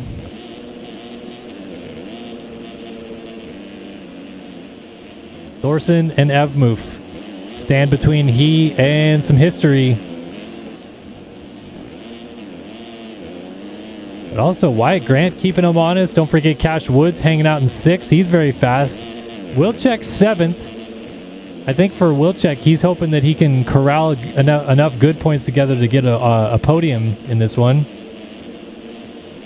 Wilczek on 19, though, is in the podium spot as it runs. Shout out iMoto for the updates. Oh, there it is. Jax Lindsay's going to get Thorson in the whoops to go back into 3rd. That is the point he needs. And a big crash behind him. Cash Woods goes down. Wilczek next through. But he just made a big mistake as well. He is not getting through this rhythm clean. Everybody's struggling. And Jax Lindsay's got some gap again. So this is now back in his hands a little bit. We are just about at the halfway point of this race already. It goes by quick, which if you're Jax Lindsay is a great thing because you're just like, please give me the checker flag right now. I would love to win this race. So for those of you that are still maybe confused, I don't assume that any of you are because you're all avid moto fans, but just in case, it's the lowest score at the end of the night combined with your 3 total scores from the races wins the overall, which is essentially like winning a main event. You win the maximum points on the night, also known as 26 points in this series. So if Lindsay stays in 3rd here, he still wins the overall. He has 11 points as it runs between his 3 motos. He obviously had just 2 solid motos. Oh no, and he's off the bike. Wilczek is going to go right by him. And now Lindsay's got to pass Wyatt Grant and Max Wilczek to get up there. Oh, what a shame. And he seems flustered now. He's aggressively scrubbing everything, overriding the track. Meanwhile, Tharp has pulled out a 12-second lead. I mean, he's gone. So I think if you are Jax Lindsay, your hope is one of or 2 of these guys roll up the windows here soon and you get some passes back by default. Obviously, first up for him would be to try to get around Wyatt Grant. Yes, Sean, first place is 25 points, and it has been for a whole year now, but Race Factor Gaming hasn't updated their site since 2023. You can hear me smiling.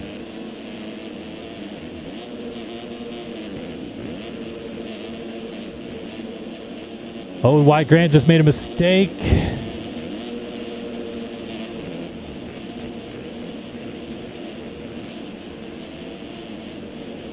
So Lindsay just wants these guys to do something. Go down, get together with each other. Anything, please.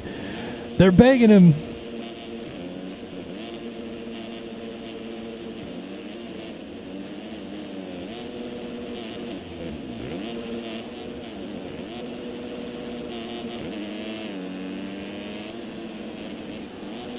How about Evmoop, though? Quiet 2nd place in this race.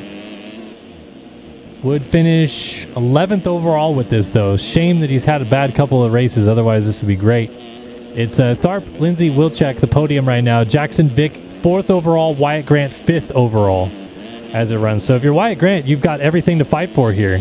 But if you are Jax Lindsay, you have... I mean... I get that for some people, you're like, whatever, just winning a video game sucks. Who cares? Some people would feel that way. I remember how hard I tried to get my only moto win I ever had in my career in this game. It was like a lot of mental focus during the race and really trying to put the hammer down. And you can see Jax Lindsay, this does mean a lot to him as he's going to try to quad by Wyatt Grant into 4th and is going to get him, but Wyatt Grant is going to go for the tee up and Jax Lindsay was going down anyway. Shame, honestly, that it's going to come down to this because I think now this is Tharp's win for the taking. Lindsay still had a shot, but he needed some help up ahead of him. That crash was the nail in the coffin. I mean, he's 14 seconds back of where he needs to be at this point.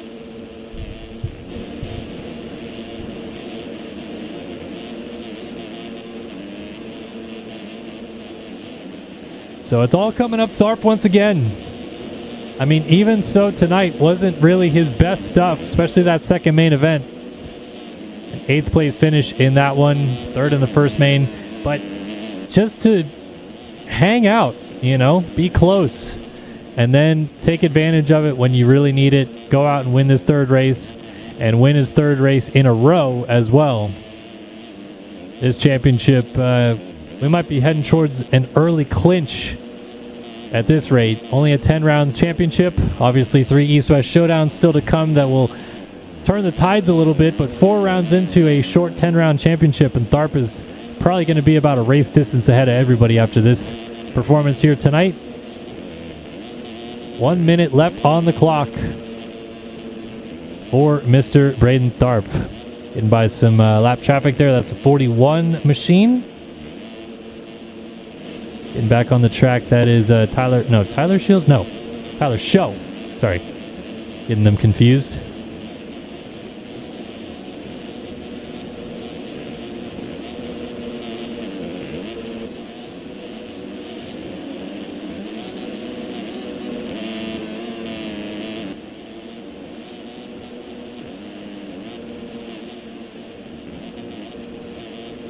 So Tharp just continuing to click off the laps out front. We're about to potentially have a battle for second place in this race. It's not going to matter for the overall, but Max Wilczek would like to get there. Wilczek has officially taken over second place overall on this one. Jax Lindsay has unfortunately just completely started to fold up. He's back to 9th and is sitting just barely on the podium now when he had a shot at winning this thing. He's sitting on 18 points. Jackson Vick, who is now in front of him and getting even further in front of him because Jax Lindsay just went back to 10th. Jackson Vick might sneak up onto the podium here.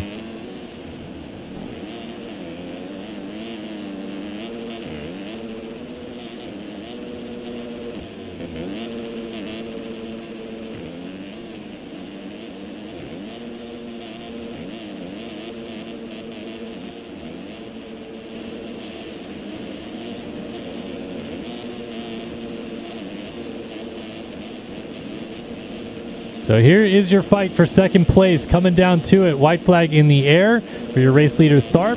Wilczek wants to go get Evan Vanderkoy. He's going to quad up alongside of him and by him. Wilczek into second place. I think for Evmuth, though, he's going to be pretty thrilled to come out of here with a P3 if he can, though.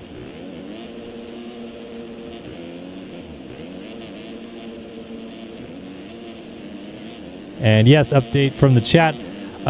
Braden Carter has beaten the all-time wins record. It was 28. He and Tyson Fresquez entered 2025 tied on 28 career wins, but Carter obviously broke the record by winning A1 and then won last week at A2 as well. It's the only person ever to hit 30 career wins in Supercross in this game.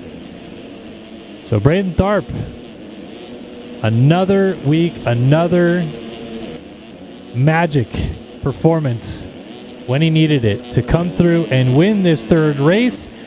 It's going to be victory in race 3, and it's going to be the overall in Glendale. Braden Tharp back on top for the third week in a row.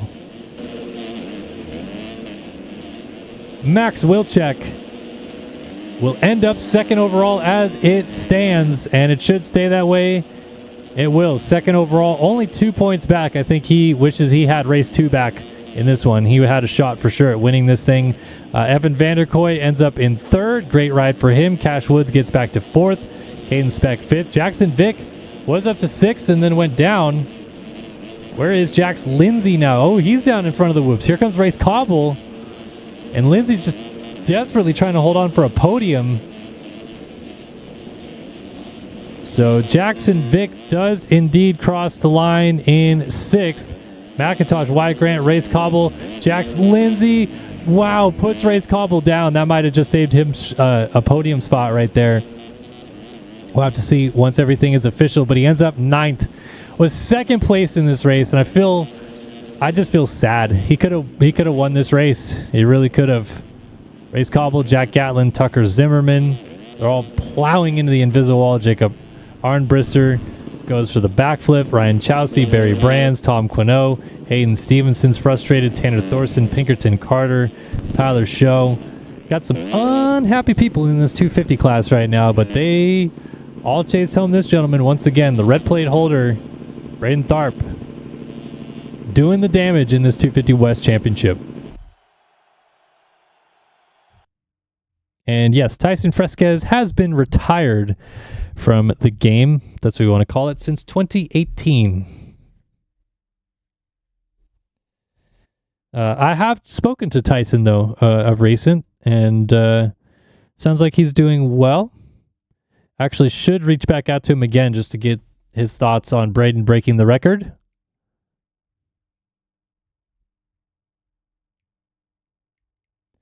All right. 250 Triple Crown results are final. Thank you to Lane Burks, as always. Just crushing it, dude, honestly. So 250 Triple Crown official results. Braden Tharp takes the win on 12 points. Max Wilczek second on 14. Jax Lindsay third on 17. Jackson Vick fourth on 18 points. And Jet Holyhead rounds out the top 5 on 22 points. And that is your overall scores from this one. Jax Lindsay by a point hangs on for a podium. That was critical then in that last corner soiree that he had with Race Cobble. Put him down and hang on for the box, but 5 points away from the promised land is where he will go back and relive this thing, I'm sure. Podium's nice, but the win was in his grasp. All right, one more race here tonight. It's 450 race number 3. And let me remind you guys real quick of our 450 Triple Crown standings. Colby Eagland on 3, Seth Shirley on 5, Braden Carter on 5, Frank Jackson on 9, and Alexis Leclerc on 13. So it's really down to Eagland, Shirley, and Carter, as it pretty much was at A2. And Eagland has a little bit of wiggle room, but ultimately it's kind of a winner's take all between Eagland, Shirley, and Carter. So this should be fun. Let's go to our live standings for this one and get ready to drop the gate here for our final race of the night. 450 race 3 is coming at you right here, right now. Saw a great start from, who was it, Padani in that last race. Who's going to get the jump in this one? We'll take a look at T-Lang on the 5 as we are ready to go. 12 minutes plus a lap. Who's going to win the Triple Crown? It's race 3 in Glendale right now. 35 machine gets there first. Leclerc's up the inside. He's got Shirley poking through as well, and Shirley pushes Leclerc down. Seth Shirley gets the whole shot. Hubbard's right there with him. Who's up there as well? That's Eagland on the 24. So Eagland dualies with Hubbard, and they're doing little bar humps with each other. Right now, Seth Shirley in the race lead, in position to win because Eagland's got someone between him and Shirley. But they're going to try to get by Hubbard quickly. Where is the champ? I don't see the one machine on my leaderboard in the top 15. Oh, he's buried. He's absolutely buried. Meanwhile, Frank Jackson's 6th. Remember, he entered 4th in the standings into this final race. So it's Shirley out front, and this is all he has to do is just try to go win this thing and put the pressure on Eagland. Meanwhile, Hubbard wants to get back into the fray of this thing as well, and he's holding off Eagland for 2nd place. How about Balzer up there with a good start in 4th as well? Eagland's going to try to jump by into 2nd place, and he's got it for the time being. Let's see if Hubbard rips this outside and holds it. Oh, Eagland a mistake, and Balzer's going to go by as well. That will also help out Seth Shirley's case. Oh, and that's Hubbard going down right there in transition of that jump. And goes from 2nd back to, 14th. Something like that. Still don't see the one. Where is Braden Carter? Well, Luke Sullivan's 20th. And I'm telling you, man, these starts have got to be figured out for Sully. They're killing him. Carter finally lights up the leaderboard for me. I see him 15th. So he's got some work to do. Leclerc, he's up here in 7th. Just trying to keep tabs on where all these positions are, where they're going to land at. But they're all chasing this man, and we got our 250 champions from last year running 1-2 right now. As Shirley on the west and Balzer on the east were able to get the job done.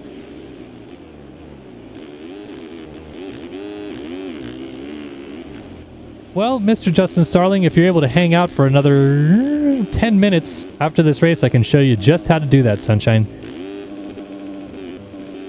I am happy to be of assistance. I probably should just give you my number and have you text me, because I know I got tagged in some tweets. Oh, mistake from Shirley, and Balzer goes to the lead. So Rasmus Balzer now out front. Seth Shirley has to go back to work, and he might get it right back. Oh, the triple is a doozy to go for, but he goes for it anyway. Not there just yet, and Eaglin's lurking in the background. So Balzer finally gets his first taste of the lead on a 450, and this is exciting. This is exactly what I theorized, though. You give Balzer a chance to run up front, and he's going to take advantage of it, but he cartwheels from the lead. Shirley went the opposite lane and gets back on just as Eaglin comes alongside. Now they're going to fight it out for the lead, and Shirley gets it right back. Here comes Frank Jackson and Alexis Leclerc. Leclerc just ran the fastest lap of the race, by the way, a 103.9. Braden Carter up to 13th.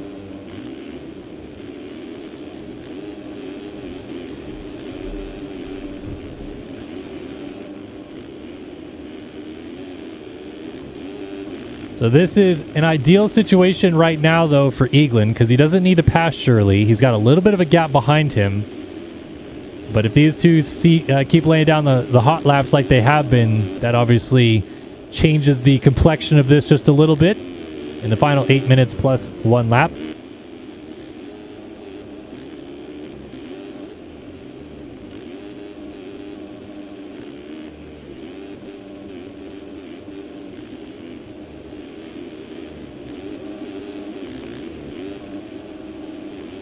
Oh, a little case there from Frank Jackson. Not going to be able to launch out, and Leclerc's going to take advantage. Got him. So Leclerc up into third, and Eaglin might not care if Shirley's out front or not. He might just try to go get him.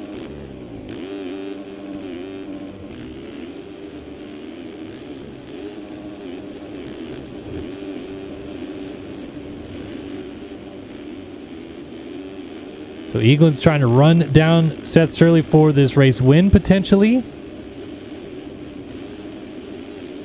And meanwhile, Leclerc is sneaking up in the background, still running very solid lap time. Shirley a mistake. Eaglin not able to do anything with it because he was a little bit off rhythm there.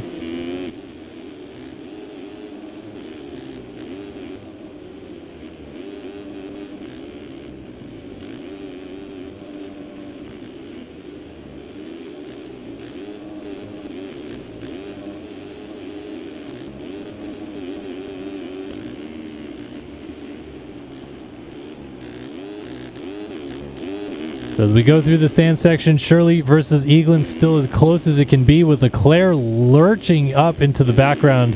Cade Matherly, who's finished 22nd in the first two main events of the night, is starting to get up into the fray just a little bit here. He's running in 5th.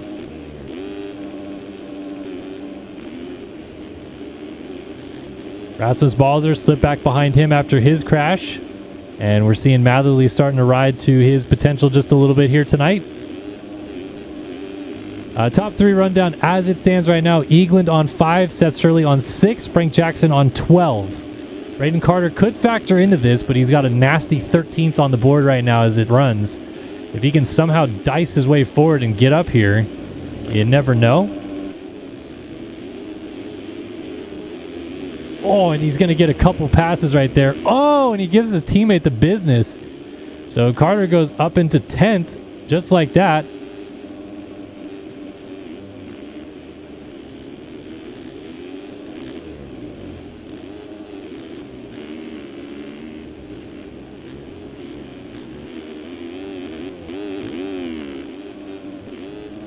Just trying to keep an eye on all this stuff and where the positions are going to matter, because again, it's pretty simple math up front. Seth Shirley entered on 5 points, running in first place right now. He's on 6, and then Eaglin entered on 3 points, so running in second place, he's on 5 points. So Eaglin's still going to win the overall as it runs, but it obviously has to stay that way. Leclerc could get up there. Frank Jackson could get up there. Even Cade Matherly just kind of hanging out in the background. I mean, the top 6 or so riders are only separated by 9 seconds. And as crazy as it is, Braden Carter, a terrible race so far, is only 13 seconds off the lead.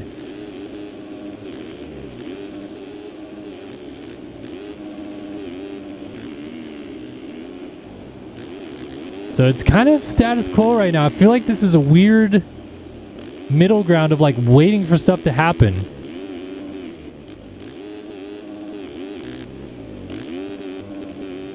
Like, just will we see Shirley make a mistake? Will Eaglin get up there and fight him? Will Leclerc go up there and pass Eaglin and give Shirley the overall? How about Frank Jackson? He's knocking on the door. He's in a podium spot right now. Cade Matherly's starting to ride very well in this race. Just ran his personal best. Rasmus Balzer also his personal best right behind him.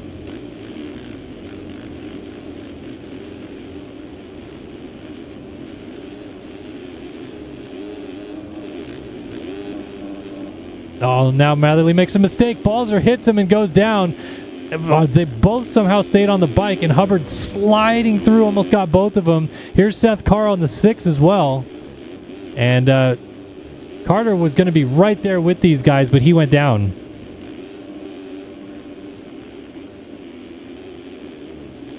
Look at this fight, man. This is crazy. Oh, Hubbard misses the rhythm and causes kind of everyone to accordion, and Balzer gets sideways and goes down behind them. We got someone racing these guys hard a lap down, I believe at least. I'm going to go take a look here. It's the 35 of Johnny Padani. He's just absolutely giving it the business in this group on that Yamaha. He's just in front of Alec Horn, finally moves aside.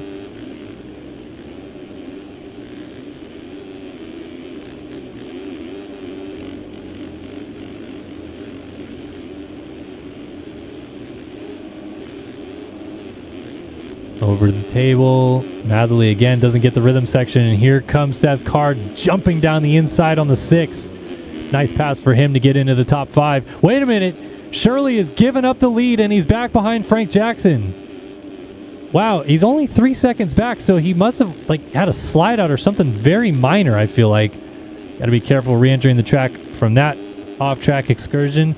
It has given Eaglin the lead, and then Leclerc is getting feisty up there. He's trying to get up there, because he doesn't want to lose too many points. If he can go win this race, he might have a shot at getting 3rd overall, but Frank Jackson's kind of spoiling that because he was having such a good ride as well. Carter and Leclerc, by the way, are tied on points as it runs right now. Just shows how rough of a night Leclerc kind of has had to this point where we haven't seen him much.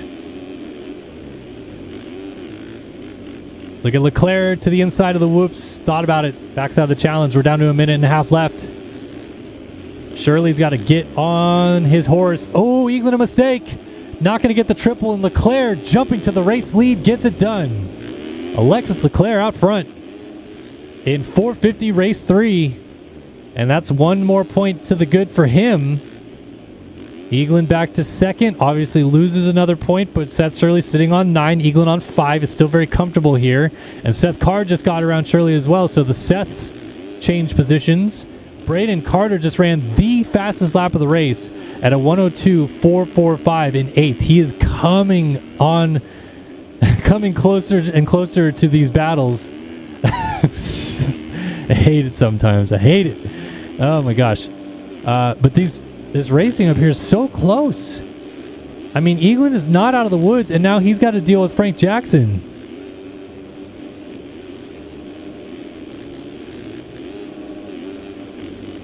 Frank Jackson and Leclerc, look at that. Eaglin back by into the lead because Leclerc made a mistake on the on-offs.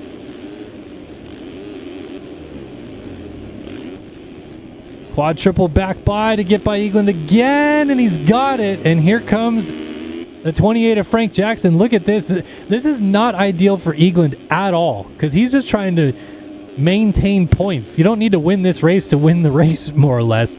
And he's just like, please, guys, can we just like not be in this battle? I'd really appreciate it. Time has now expired. So we are at 2 laps to go right now in this race.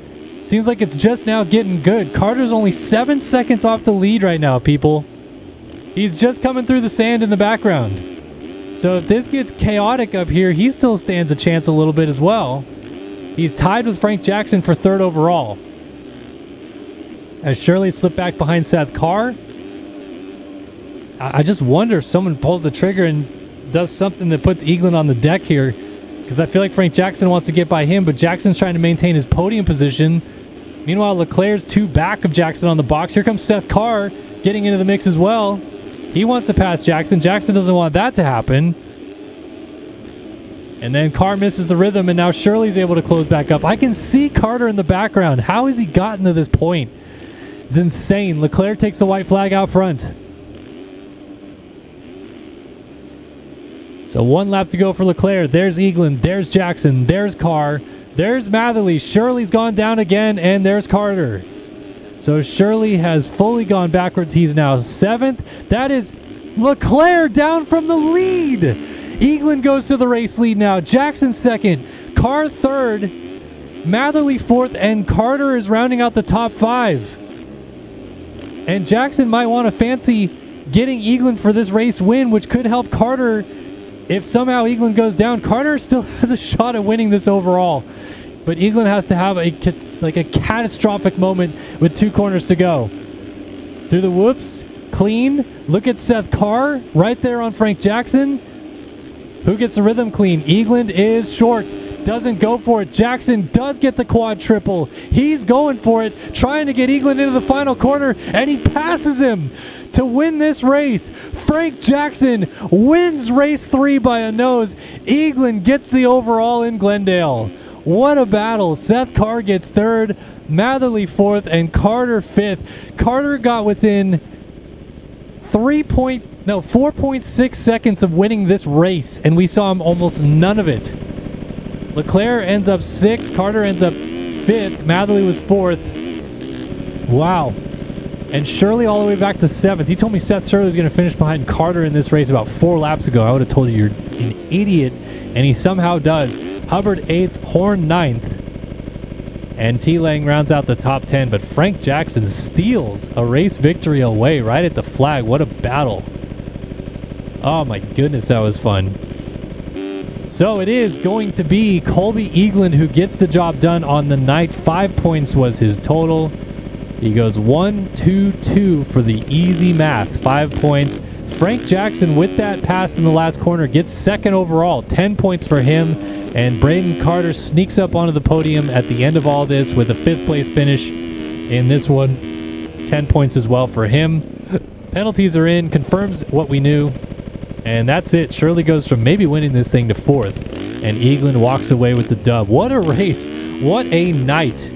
That was fun, man. That was a lot of fun for sure. Wow. Good stuff.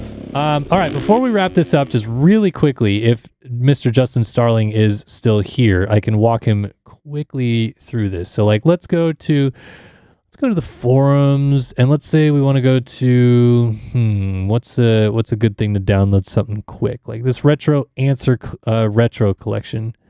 You go to MediaFire, you download it, and there's 2 things you need to know. One thing is you need WinRAR or 7-zip to unpackage this stuff. Well, actually, this is simple. This is a SAF. So here it is on my screen. It's a SAF. I already have a shortcut to my personal folder, but I'll take you through the way to get there. So it is on whatever your install disk is for MXSim. Usually it is your only disk, I'm assuming. For me, it's my C disk, which is my solid state drive. And then you go to users, whatever your computer name is, app data, which you'll sometimes, if you're in this, you might have to click, and then I think it's properties, and then show hidden. Where is it? Show hidden folders. It's somewhere in here. Or is it just right click and show hidden folders? Show more options. I don't know. So somewhere, just Google how to show hidden folders, because your app data usually is a hidden folder. Local, I believe it is, and then MX Simulator in here is your personal folder. So this is how you get to your personal folder, and then all you're going to do is take that Answer Retro SAF and drop it in here, and that's how you install it into the game. Let me see if I can find something a little bit harder than that, because if you need WinRAR or 7-zip, it's also... it can be challenging. So let's do this custom A-Star SM10. Great work, Bootsy. Shout out to the Boots House. Is this in a .rar? Let's see. It is. Okay, so you see up here that this folder is a WinRAR archive because I downloaded WinRAR. Some people use 7-zip. But so this thing is in a WinRAR archive. You need to download that and install it. And then when you click on something, it'll pop open this thing. No one buys a WinRAR license. In here is a SAF and a Photoshop file. Unless you're going to edit the helmet that he made, you just need the SAF. And again, you go to your personal folder. Make sure you don't drop it in a subfolder, and you drop it in your personal folder, and you've installed it into the game. So this tutorial has been brought to you by Justin Starling's team. I don't remember what it's called, but shout out JSR Racing. If that helped you, I hope it did. Congratulations to everyone. There you go. View, show, hidden items. iMoto just helped me out there. So if I go to my personal folder again, and again, if we go back to here, view. Oh, no. That's not. Oh, up here. Show, view, show, and then hidden items. So if I unclick it, my app data goes away. But if you do view, show, hidden items, I use Windows 11. Windows 10 might look slightly different than this. Thank you, Ashton, as well, for helping me. But that's how you show your app data folder. So I hope this tutorial helped you. If Justin Starling is still here, he might not be. But if he is, then congratulations. Wyatt Grant thinks he's washed up. He just started racing in this game. We'll get there when it's time. And that's going to do it for round number 4 of MX Simulator Supercross. Good stuff. I'll come back in studio with you guys to wrap it up. What's up, fellas? How's it going? What a night of racing. We'll take you guys through these Triple Crown results one more time, just in case. Just muted my mic. Just in case you missed it, 250 class was won by Braden Tharp. Max Wilczek and Jax Lindsay get on the box. And then Colby Eaglin gets the dub in the 450 class over Frank Jackson and Braden Carter. Dare I look at Race Factory Gaming and see if our championship standings have been updated? I doubt it, but let's take a quick peek if it's happened yet or not. But yeah, hopefully that tutorial helped you, Mr. Starling. See view standings. Oh, it is updated. Wait. Yes, it is updated. Okay. So, can pull this up on our screen. Now for you fine people, Braden Carter leads the championship by 5 points over Colby Eaglin, who passes Leclerc to get into second with that win. Seth Surley, 18 back, Balzer, 21 back, and Sullivan, 25 back. Those are the only guys still within one race distance in the 450 class, 250 West. Yeah. It's Tharp. 27 up on Holyhead, 31 up on McIntosh, 37 up on Wilczek. Someone's got to stop the bleeding, but it is going to be a long road ahead for everyone to try to beat that man in this championship. And that'll do it. That's round 4 of MotoOption Supercross. Hopefully you guys enjoyed. Appreciate you guys stopping by and watching. Thank you so much for the support. And of course, shout out to RaceFactorGaming.com and the Race Factor Gaming track crew. MotoOption clothing, be sure to head over to shopmotooption.com. Get some stuff over there. And everyone who tuned in and subscribed tonight, thanks so much. Appreciate the support. All right, we'll see you guys next week for the first round of East in Tampa. Until then, I hope you have a lovely week and weekend watching the races. But this is all for us here at Start Your Systems. Kellen Brower signing off. We'll see you next week. So long for now.